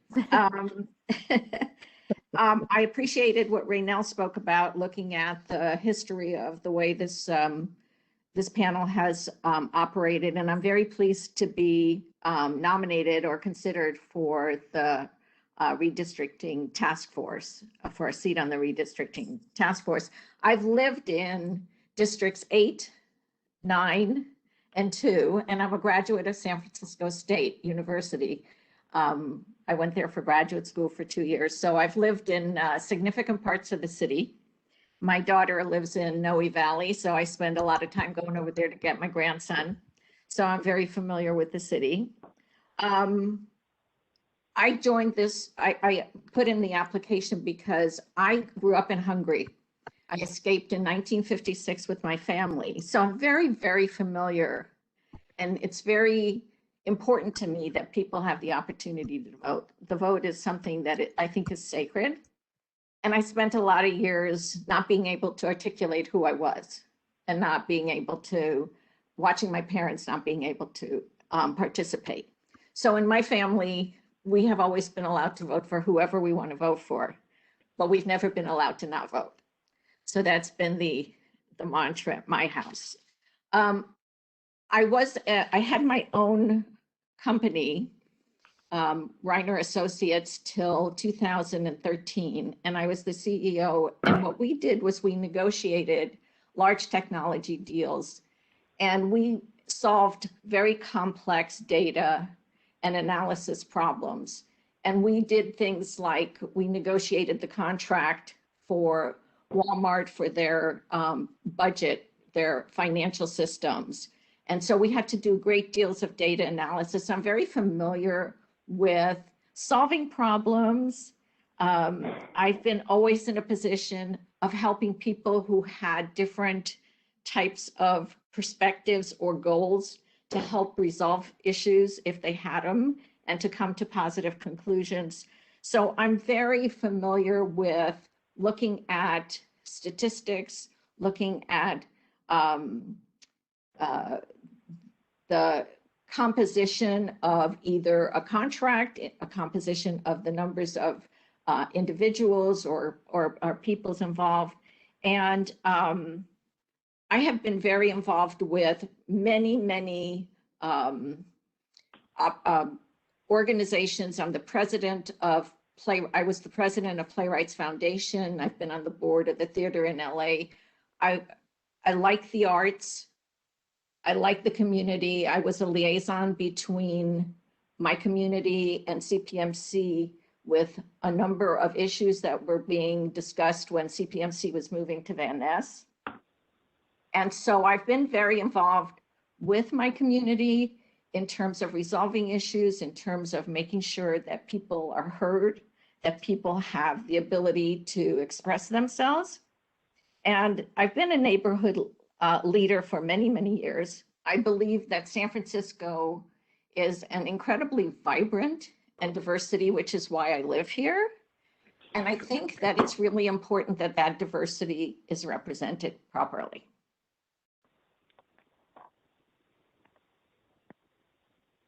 And I'd be happy to answer any questions you might have.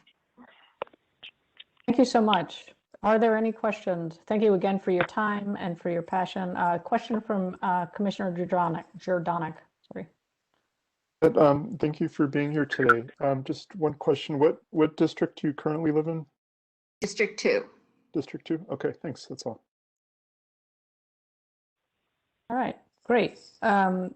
So we'll move on unless, no, that was Chris's hand. Okay. Chema Hernandez Gill is next. Okay, I will bring. Here we go. And you are now elevated to panelist, Mr. Hernandez Gill. Hi, everyone. I hope that you can hear me and see me. Good afternoon, commissioners. My name is Chema Hernandez Gill. I'm a resident of Rincon Hill here in District 6, so you might be able to see some of the skyscrapers behind me. Thank you for the opportunity to speak to you today. I'm really excited to be considered for appointment to the redistricting task force. I'm originally from Mexico, but I mostly grew up in the southern United States, in Tennessee to be exact. I had the distinct honor of going to high school in a magnet school, a school that was formerly segregated, predominantly African American. Many of my teachers, many of my peers had well, their parents at least had experience with segregation and the Jim Crow laws, and that was certainly where I began acquiring a sense of the importance of civic engagement and voting. I afterwards studied engineering physics at this was Federal Institute of Technology. So I'm comfortable with data and data-driven analysis, that sort of thing. I did also work in the technology sector for close to 10 years before coming to San Francisco. And here in San Francisco, I have mostly made my way through different nonprofits and organizations working in the civil engagement side of the operation. I'm currently a union organizer here in San Francisco. And through all of the work that I've done at San Francisco Rising, at SEIU Local 10-1, at the San Francisco Bicycle Coalition, for me, it has always been about furthering the democratic power, the political power of the constituents, making sure that they're politically engaged and able to participate in an effective way in the political process. So if appointed, I look forward to really contributing to this important process. I honestly do consider this to be one of the most important and fundamental democratic exercises. And I will definitely commit to ensuring that the final district lines reflect all facets of San Francisco in a fair and democratic manner. I feel I have a great knowledge of the city, its neighborhoods, its diverse communities. I've lived in District 9 and 5 in addition to 6. And yeah, I'm happy to bring something new and different to the redistricting task force. So thank you for all your important work and diligence, and thank you for your consideration. I'm happy to answer any questions you may have for me. Thank you so much. Are there any questions from the commission?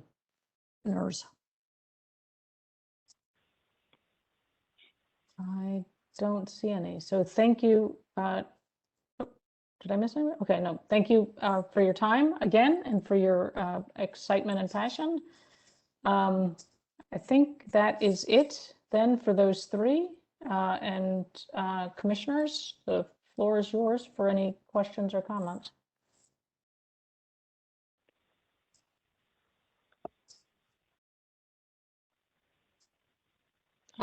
Commissioner Ramogi. Sorry, just from a process perspective, are we sorry, I missed I'm kind of forgetting the order. Are you thinking of doing public comment and then for us to make a motion first or talk about questions first? When are you thinking of doing public comment? I guess that's the easiest way to ask. Yeah, it's a good question. Well, the BOPEC recommendation is officially a motion, is it not? It's not. Okay, so yes, we would need a motion to approve the slate and the alternates in ordinal ranked order. And then I would take public comment after that. I know that there were commissioners who had I thought there were commissioners who had questions before that, so questions, motion, public comment, except Deputy City Attorney Shen is correcting me.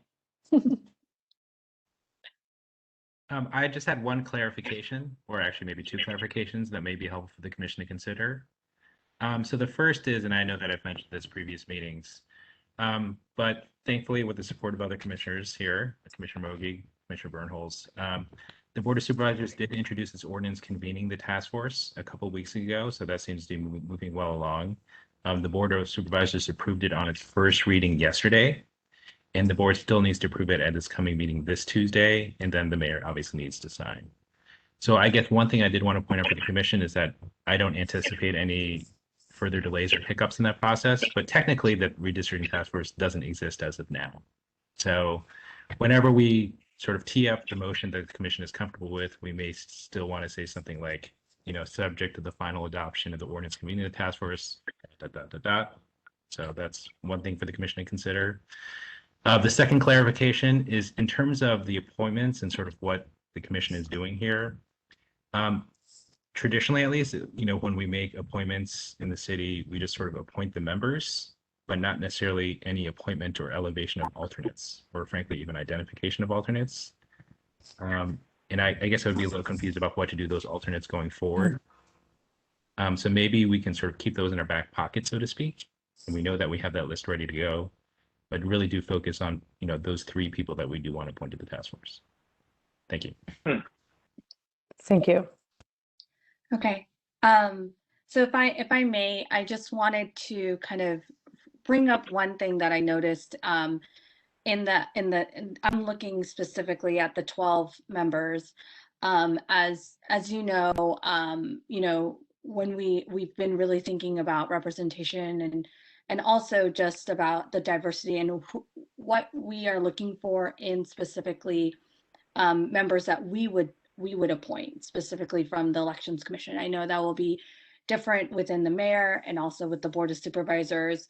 I know our lens has always been coming from a lens of, understanding more of data, research backgrounds, technical aspects of, redistricting and elections. And that kind of technical knowledge is always an added value in terms of who we would be able to appoint. And all of these members are really qualified to be receiving an appointment from us as well. One thing that I do want to point out is that 1/3 of our population, our voting population, close to it at least, are Asian American Pacific Islanders, and also close to 35% of our populations are AAPIs, and they don't just reside in 1 and 4 and 3. The growing numbers of whether they're in 10, growing families that are being that are growing in 11. We have the highest number of families that live in District 11. 25% of the Chinese American community do live in District 11 or in the southeast side as well. So, the community is very diverse. They have a very specific, and, I'm more focused on, as we think about equity and everything else, that we do think that, we can't guarantee that the Board of Supervisors or the mayor will have an AAPI person representing their community to be appointed to this body.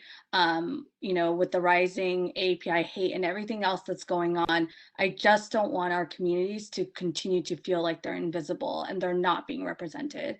And so it is very important to me. It was very important to me when I entered into the Elections Commission as well, that we do have strong representation within our AAPI community. And this includes also a wealth, and even when I look at the 12 members, a good number of them, we do have them, and they've made it to our alternate list with very much qualified experience. And so I kind of wanted to gain some perspective. I don't have a specific person in mind.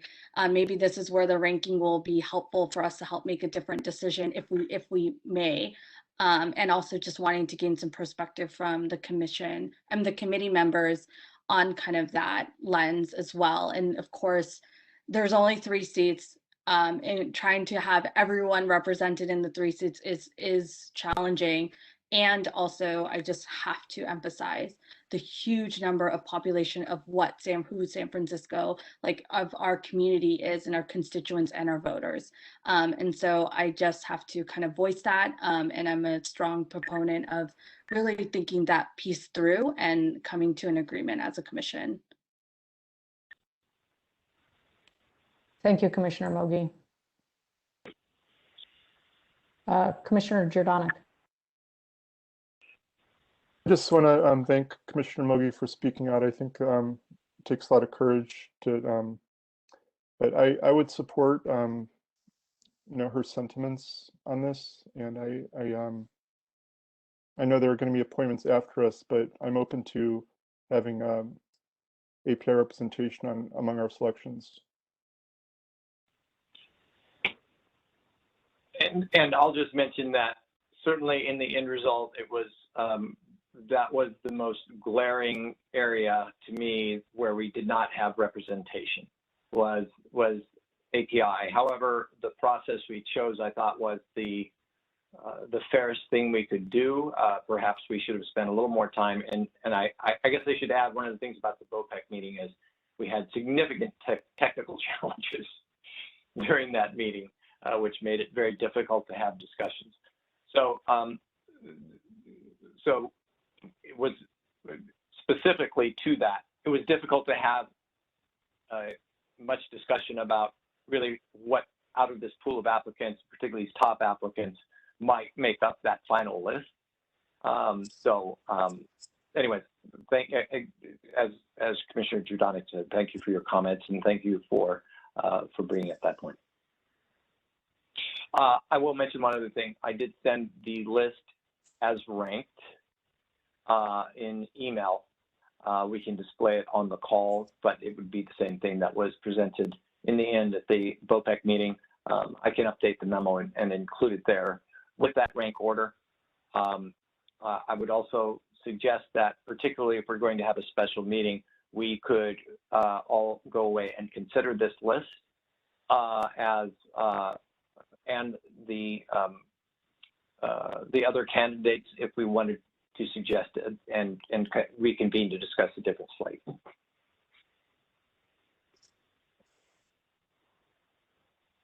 Or we can make that decision here.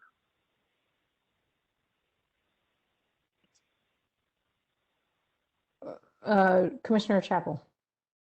Yep, thanks.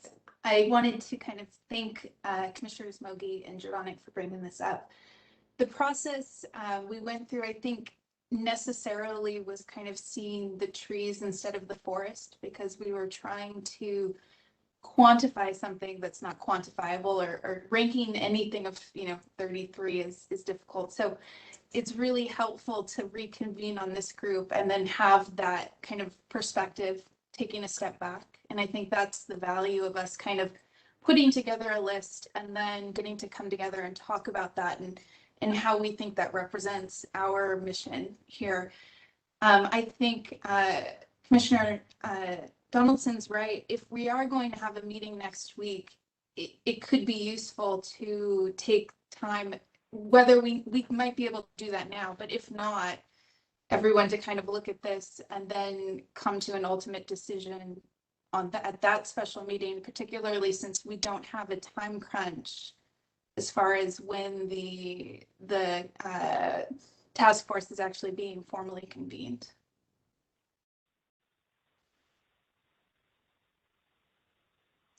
Thank you, Commissioner Chapel. Any other questions or comments? I have a question, and apologize, I'm picking up my toddler, so sorry for the mobile dial-in, but pardon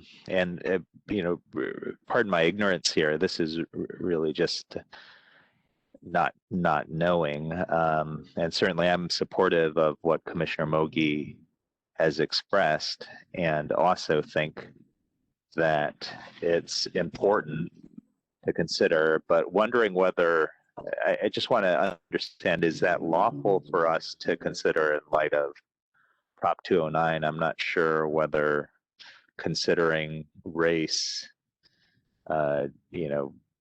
is something we're allowed to do, whether this is considered public employment, even though it's it's municipal and it's a volunteer position. I guess I just don't know the answer to that question.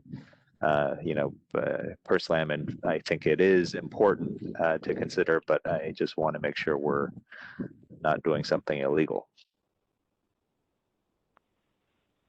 DCA Shen? Yeah, if I may briefly speak to that, and Commissioner Jennings certainly raises a good point to consider. I would certainly encourage the commission to consider the whole background and whole context of all of the applicants and not make any single factor, whether it be geographic, whether it be professional background, whether it be their degree, whether it be the race or ethnicity to be the determining factor. As many have spoken, we have a rich pool of applicants to draw from, I think many of which have different profiles that I think are worthy of consideration by the commission. Thanks.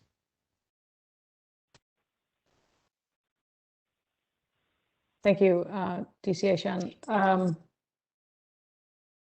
Any other thoughts from the commission? It appears that there is an idea then being discussed, just to note it, that since we will be having a special session next week, we can put this as a second agenda item in addition to the proposed resolution regarding the election date, which would allow for input from all of the commissions, all of the inclined commissioners, informed by the ordinal ranking from the process that BOPEC took. I think it is important to respect that process. The public participated in it with full transparency just last week.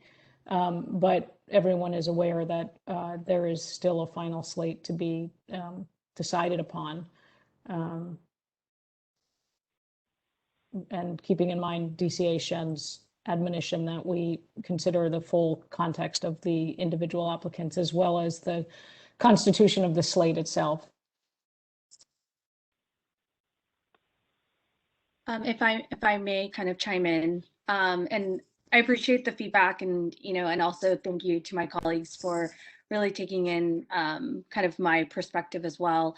I understand it is, like I mentioned in the beginning, it is about like looking at the full picture of like who we would elect as, who we would appoint on this commission based on kind of what tendencies of like what we even discussed during the application process.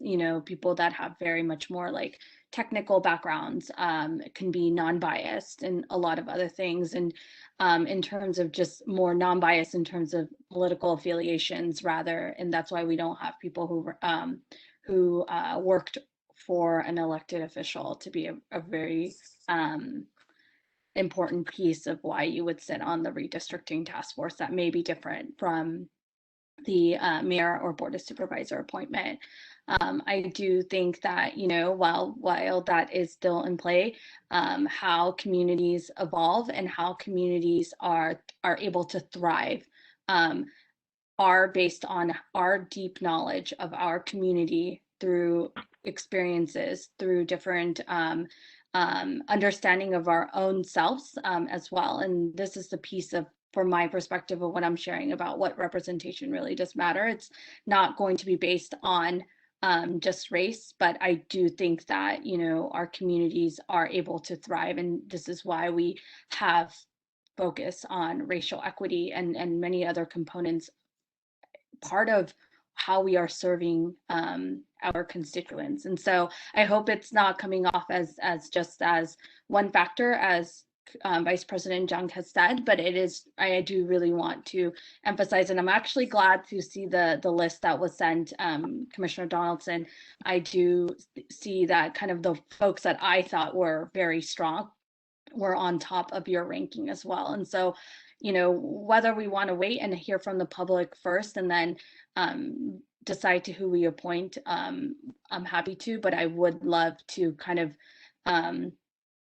weigh in, maybe even the top 5 or 6 candidates to be the ones that we would make the final recommendation. Of course, we would have to take off someone else if that's the case, but I'm not trying to like change the whole recommendation. I think these are very strong. I just have, I would love the opportunity to be able to discuss other strong, very strong candidates that I think that would be great on the redistricting task force that also has strong skill sets as well. So I'll just leave it as that.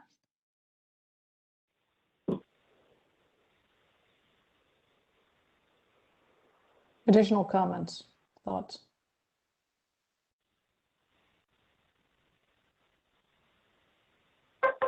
Commissioner Jordanek.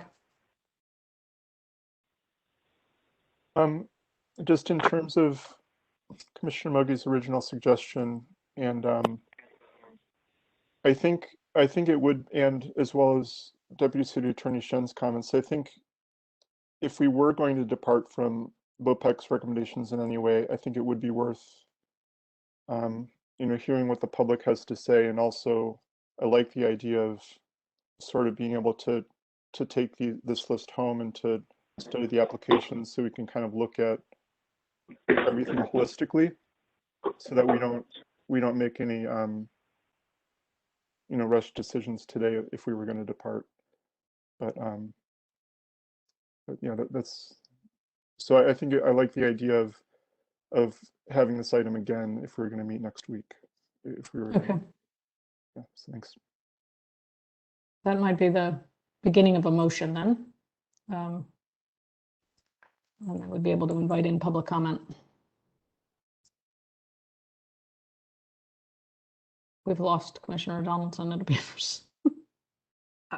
I think he's still I'm on on his audio. phone. Okay. Thanks. Everyone's taking a mid-afternoon walk. Yeah, exactly. It's the 2-hour mark. Is it possible to get a motion on the table? And then I'm hearing the beginnings of an outline of one. Then we could take public comment. Or we can take public comment without a motion. I guess President Bernholz, I would just like to suggest that it sounds like there may be some consensus about carrying this over to the special meeting, and I'm not sure if that requires a motion. But if you would like to entertain a motion and someone would like to make it, but I guess I would be in favor of carrying this over, given the sentiment and discussion. I think you're right, actually, Commissioner. If we are just going to carry this over, I would be. Let's see. So yes, if the idea is to carry the final decision on a slate of 3 appointees to the redistricting task force, I think you're right. We wouldn't need a motion if we just want to carry that over to the special meeting to be scheduled next week. Am I correct about that, DCA Shen or Flores?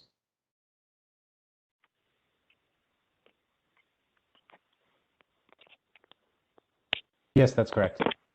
Thank you. Commissioner Jurdonic, do you? I just also wanted to mention the video for last week's meeting is also up. So if people wanted a chance to see the comments from the people, that's another way we can kind of, get some information.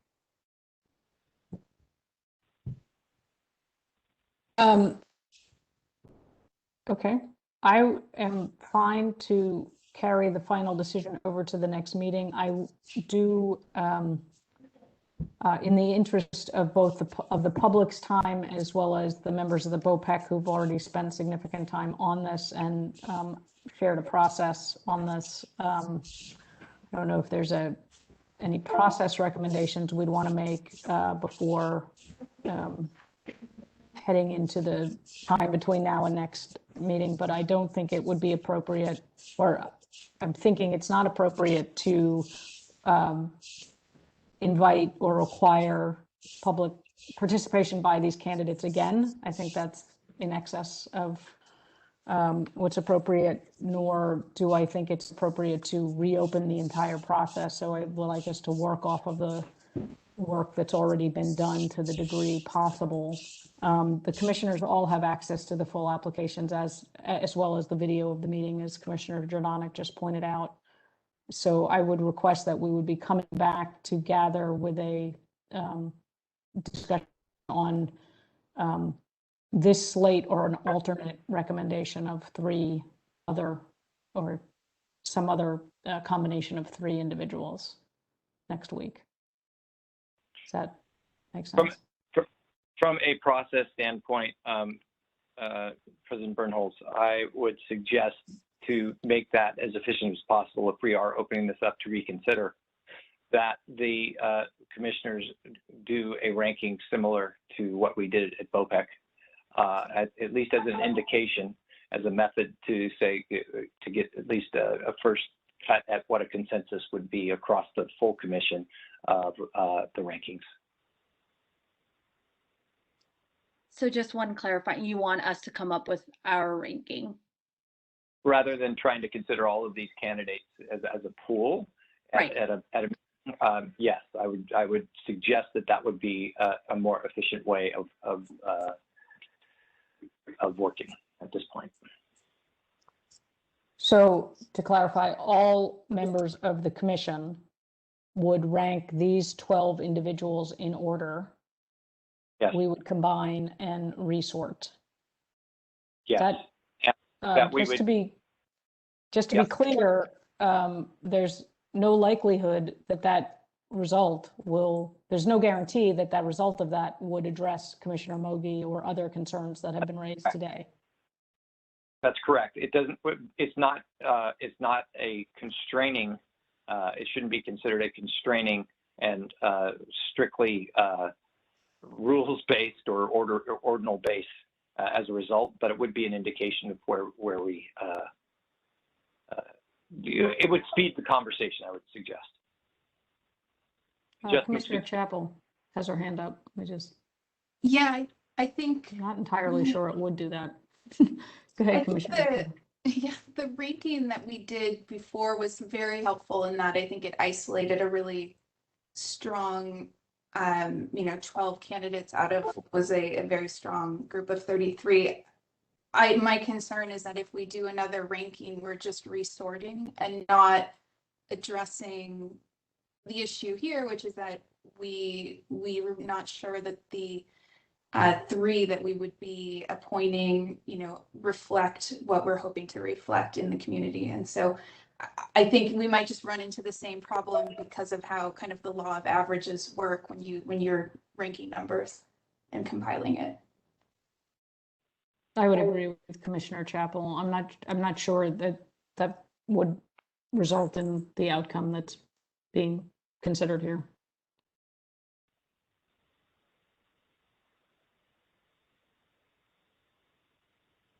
I guess I just wanted to just potentially, because just to be very like, if to kind of keep this moving forward, it is in the top 5, we would be like, I'm just kind of questioning, and so if we could have that discussion at a next meeting once others have also looked at it and the next coming meeting, then that would genuinely suffice. I don't, it's very a close call, but I just want to make sure that we're being thoughtful in the decision as a commission, not just as a committee, but as a commission in terms of like who we are going to appoint. And so if that is a good request, I just would love to have that discussion on just looking at overall qualifications of the top 5 candidates. And they don't also have to come either. I just want us to, and I'll watch the video, and I want to be able to like provide that honest feedback. And maybe I change my mind and I'm just going to be okay. But I just feel uncomfortable voting today, knowing that there's just these like really strong 5 candidates or 6 candidates, and I'm just feeling a little hesitant. And since we have time, I want to be able to do that, if that's all right. I think that's totally appropriate. So I think what we're moving toward would, and I believe, I don't know if we need a motion or this, I'll leave that to DCHN, would be to postpone the final decision. All of the commissioners have the information they need, including the previous work of the BOPEC and the previous input from the public, to consider collectively the slate of candidates, because what we've done, as Commissioner Donaldson and Chapel pointed out, is really ranked individuals and use that to create a slate. But we have not really assessed the full slate against all of the concerns and interests of the commission. And so to leave that decision to next week would make good sense to me, in which case people can review the materials they have. I would suggest that people come prepared thinking about what the ideal slate might look like, but not actually rank individuals all over again. Okay, I see heads nodding. DCHN, is either any concerns about that, or do I need any kind of motion before I get to public comment? Yeah, just to clarify, you don't need a motion to simply continue this to the next meeting. And also just for another point of clarification for folks who weren't present at the BOPEC meeting, while the BOPEC did interview every applicant, and that did a very thorough analysis of this, one thing, just so you know, so you're not surprised, is that people only joined by audio. There was no video interviews of the applicants at that time. Given the technical difficulties, I think there's quite a few people that were not able to join by video. Yeah. There were also about a dozen people or so who were not able to participate. Yeah. Okay, so we have a plan for next week. In terms of this item, this will be item number 2 on the agenda for next week. And I would like to turn to public comment if there is any, Secretary. There is public comment. I see 3 hands raised. I will start with the first one. Does not identify a name. You are now unmuted, caller. Can you hear me now? Yes. It's David Pilpel again. So some thoughts. So here of the 33 applicants, 3 will be appointed and 30 will be disappointed. I understand that. The Board of Supervisors and the mayor still have 3 members each to appoint in the fullness of time. Whether I'm appointed or not is not particularly relevant right this moment. But I would suggest that you consider various ways to work through the diversity issues that you've talked about. It seems to me that you've got a great applicant pool. I tend to think of the 3 that you get to appoint, that having one who's a relatively young person, one who's a relatively middle-aged person, one who's a relatively older person would be great. I absolutely agree with Commissioner Mogi that one appointee should be an AAPI, given the diversity of the city. I think at least one should be a man, one should be a woman, and one could be either, neither, both, LGBT, whatever, all of the above. I think having no more than one from each that resides in each district, it gets you some geographic diversity. I'm sure there's some other things that I'm not thinking about right now, but I think there are ways that you can slice and dice this so that you have as diverse a set of 3 as you can, given the 33 who applied and the 3 that you get to appoint. So it's a lot of constraints and a lot of figuring things out. Good luck with that. So yes, representation matters. Yes, it cuts different ways. Waiting a few days for a better balance, I think, is wise. And just finally, the charter, and let me quote the 2 charter sections quickly. Section 4.101A and 4.101C say, unless otherwise provided in the charter, the composition of each appointive board, commission, or advisory body of any kind established by this charter or legislative act shall be broadly representative of the communities of interest, neighborhoods, and the diversity of the city in ethnicity, race, age, sex, gender diversity, sexual orientation, and types of disabilities. And in C, it shall be the official city policy that the composition shall reflect the interests and contributions of people of all ages, et cetera, et cetera. So there's already language that suggests that you should maximize diversity and representation, and it's just a nifty trick to figure out how to do that here, and I'm available to throw in my thoughts whenever you need them. Thanks very much. Thank you. Secretary Delgadillo next. Next, we have, actually, I know that Jen Say had raised her hand a while ago. I will unmute you and you're ready. Thank you. I was very touched by what Commissioner Mogi has mentioned about API representation. As a Chinese American who is also born and raised from the Visitation Valley neighborhood in the southeast corridor of San Francisco, I really felt very sorry, just very touched by her comments. Sorry. Sorry. And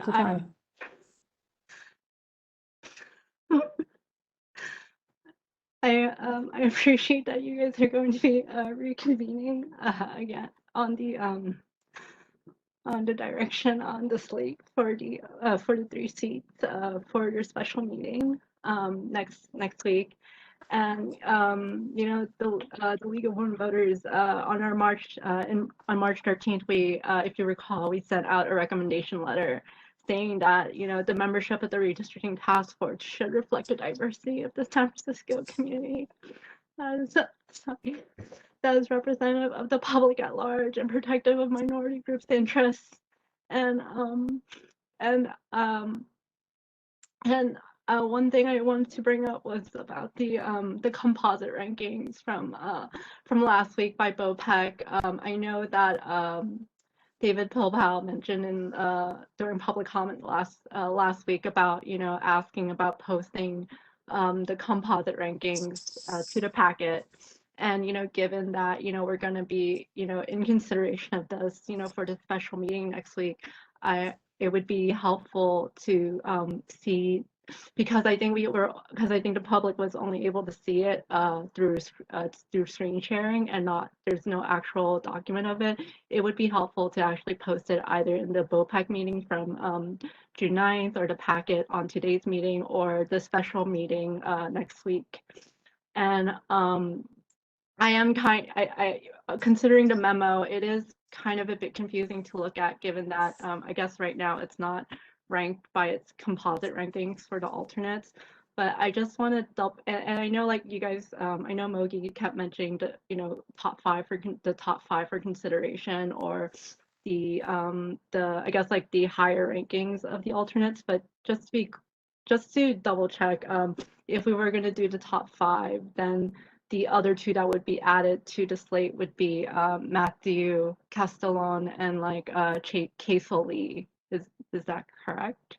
Because then I think in terms of the top five rankings, it was Raynell Cooper, Jose Hernandez, Matthew Castellon, Kaisel Lee, and then it was Ditka Rayner, and then then the rest. So I just want to make sure, when we mention who are the top five slate that we're considering, to actually name them, because they're not actually reflected in the memo, because I think the memo rankings were based on when they were turned in.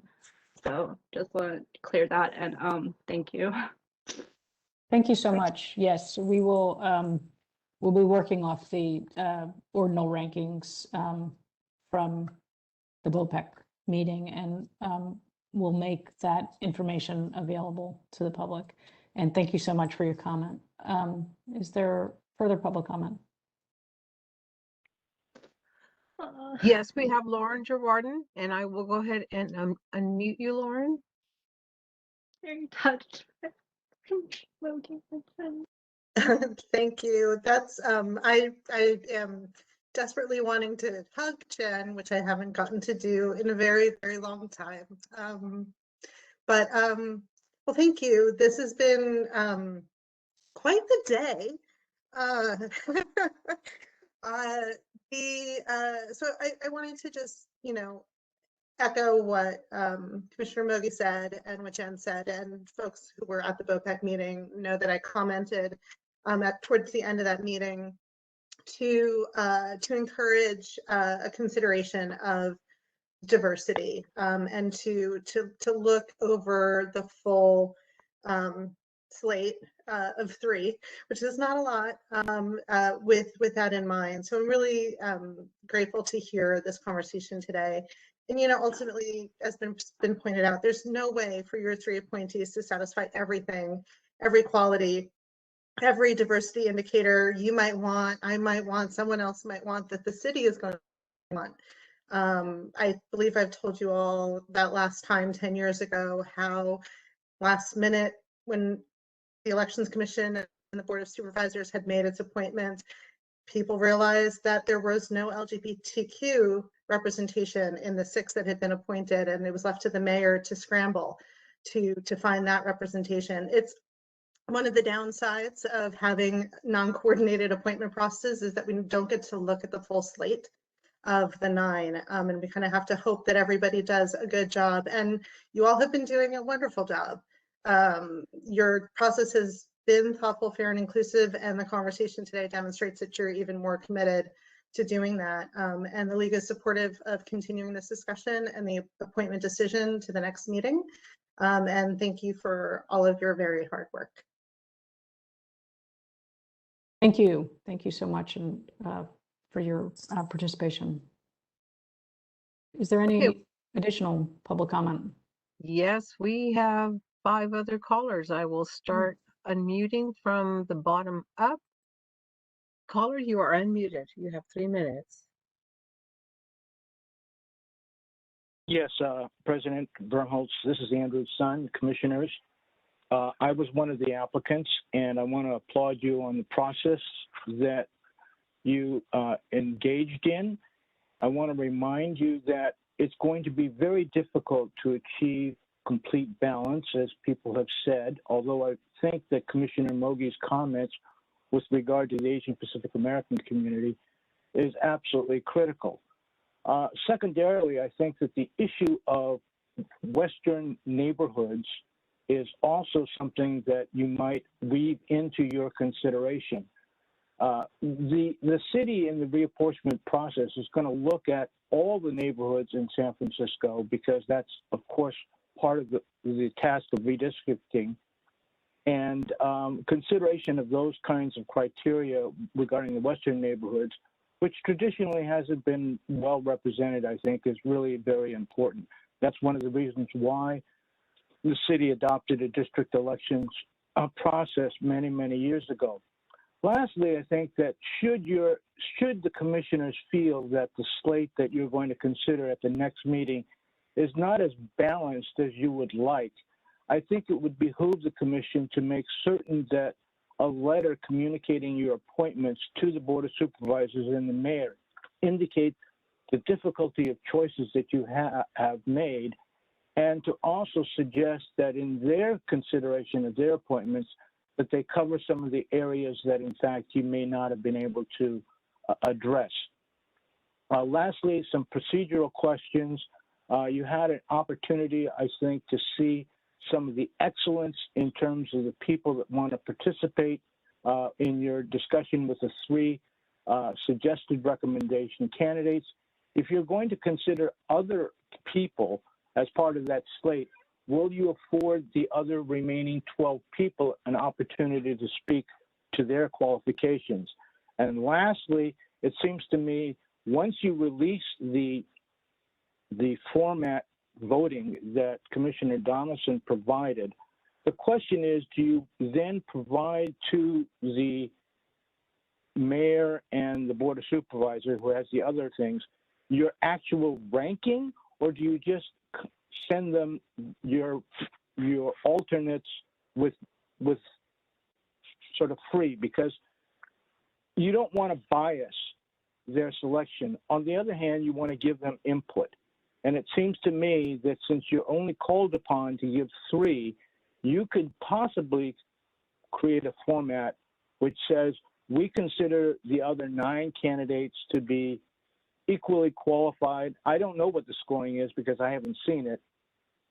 And that way, the other appointing authorities could take your input, make their own determination for both balance, diversity, and et cetera. Those are my comments. Thank you for allowing me to participate in the process. I think it speaks well to San Francisco that we have so many well-qualified candidates.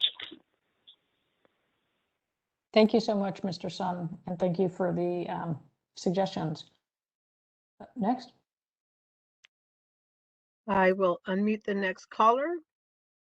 Caller, you have 3 minutes, please. Okay, awesome.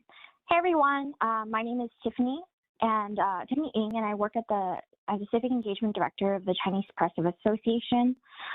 We're a grassroots org that strives to make better living and working conditions for Chinese immigrant families in SF.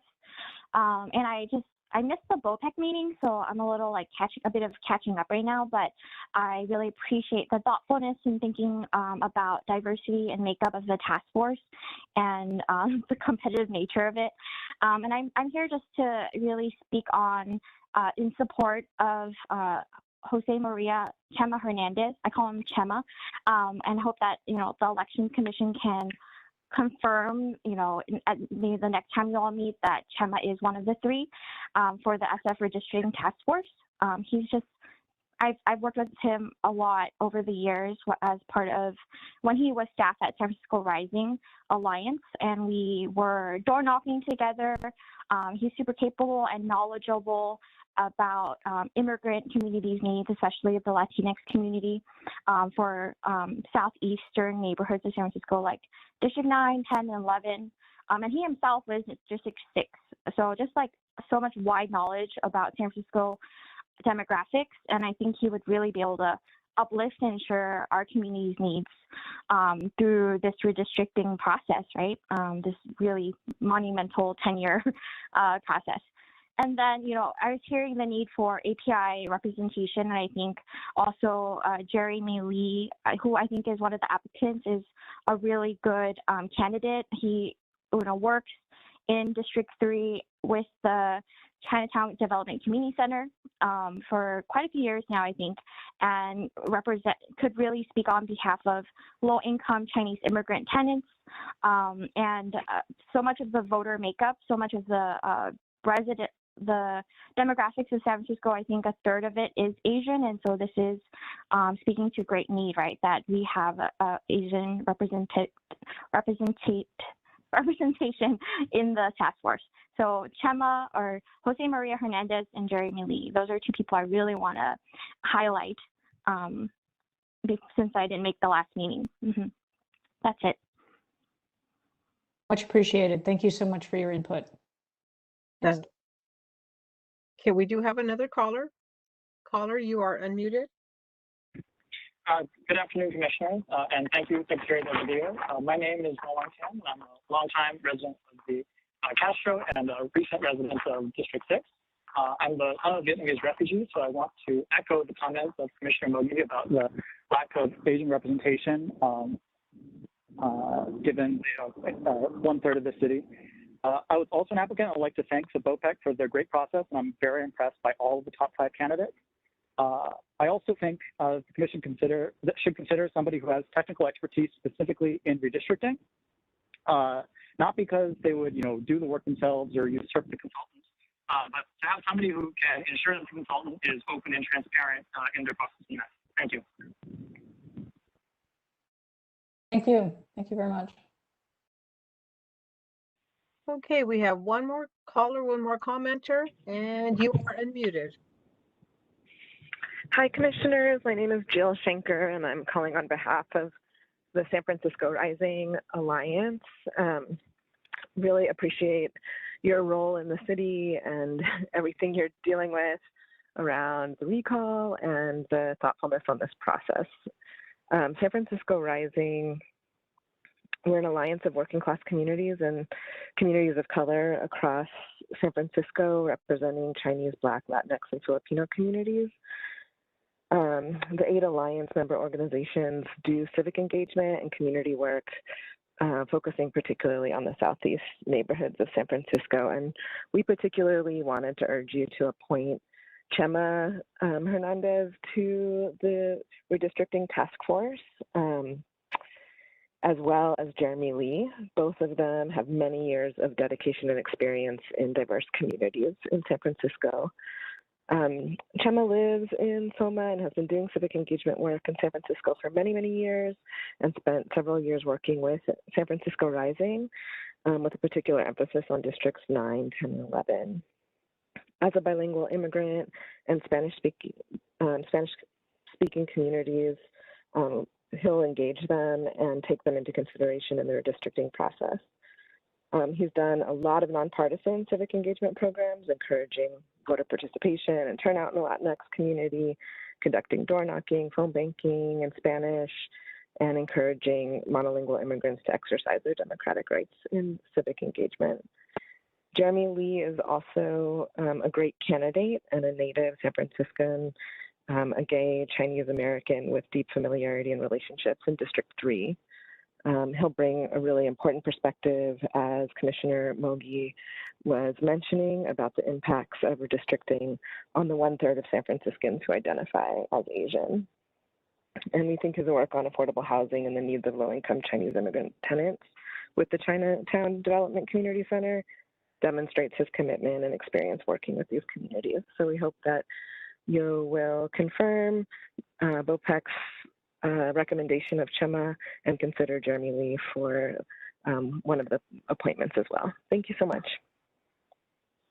Thank you very much, and thanks for the letter to the Commission as well. Is there any other public comment? Nope, we have no more callers. Okay. Okay, with no more public comment and the decision to shift the final decision to the next week meeting, we can conclude this agenda item and move on to the final second to last item, Commissioners' reports. Commissioners' reports on topics not covered by another item on this agenda: meetings with public officials, oversight and observation activities, long-range planning for Commission activities, and areas of study or proposed legislation which affects elections. Are there any Commissioners' reports?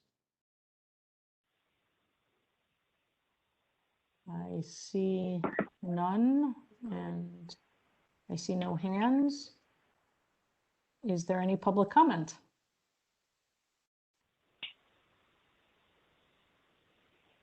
I don't see any hands up. Okay, so that concludes commissioners' reports.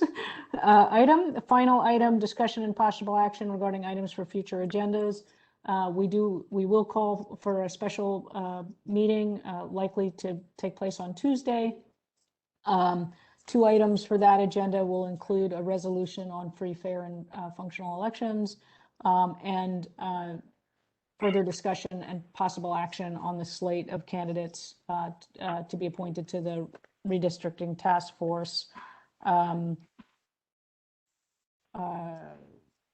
I would suggest we limit that meeting to those two items, and can at that meeting decide if there are further items for the July meeting. I'll also note for a third, fourth, or fifth time that the commission should expect to be meeting in both July and August of this year, given the pending recall election, and we'll look forward to Director Arntz's update. Unless there's public comment on item number, the last item on discussion and possible action.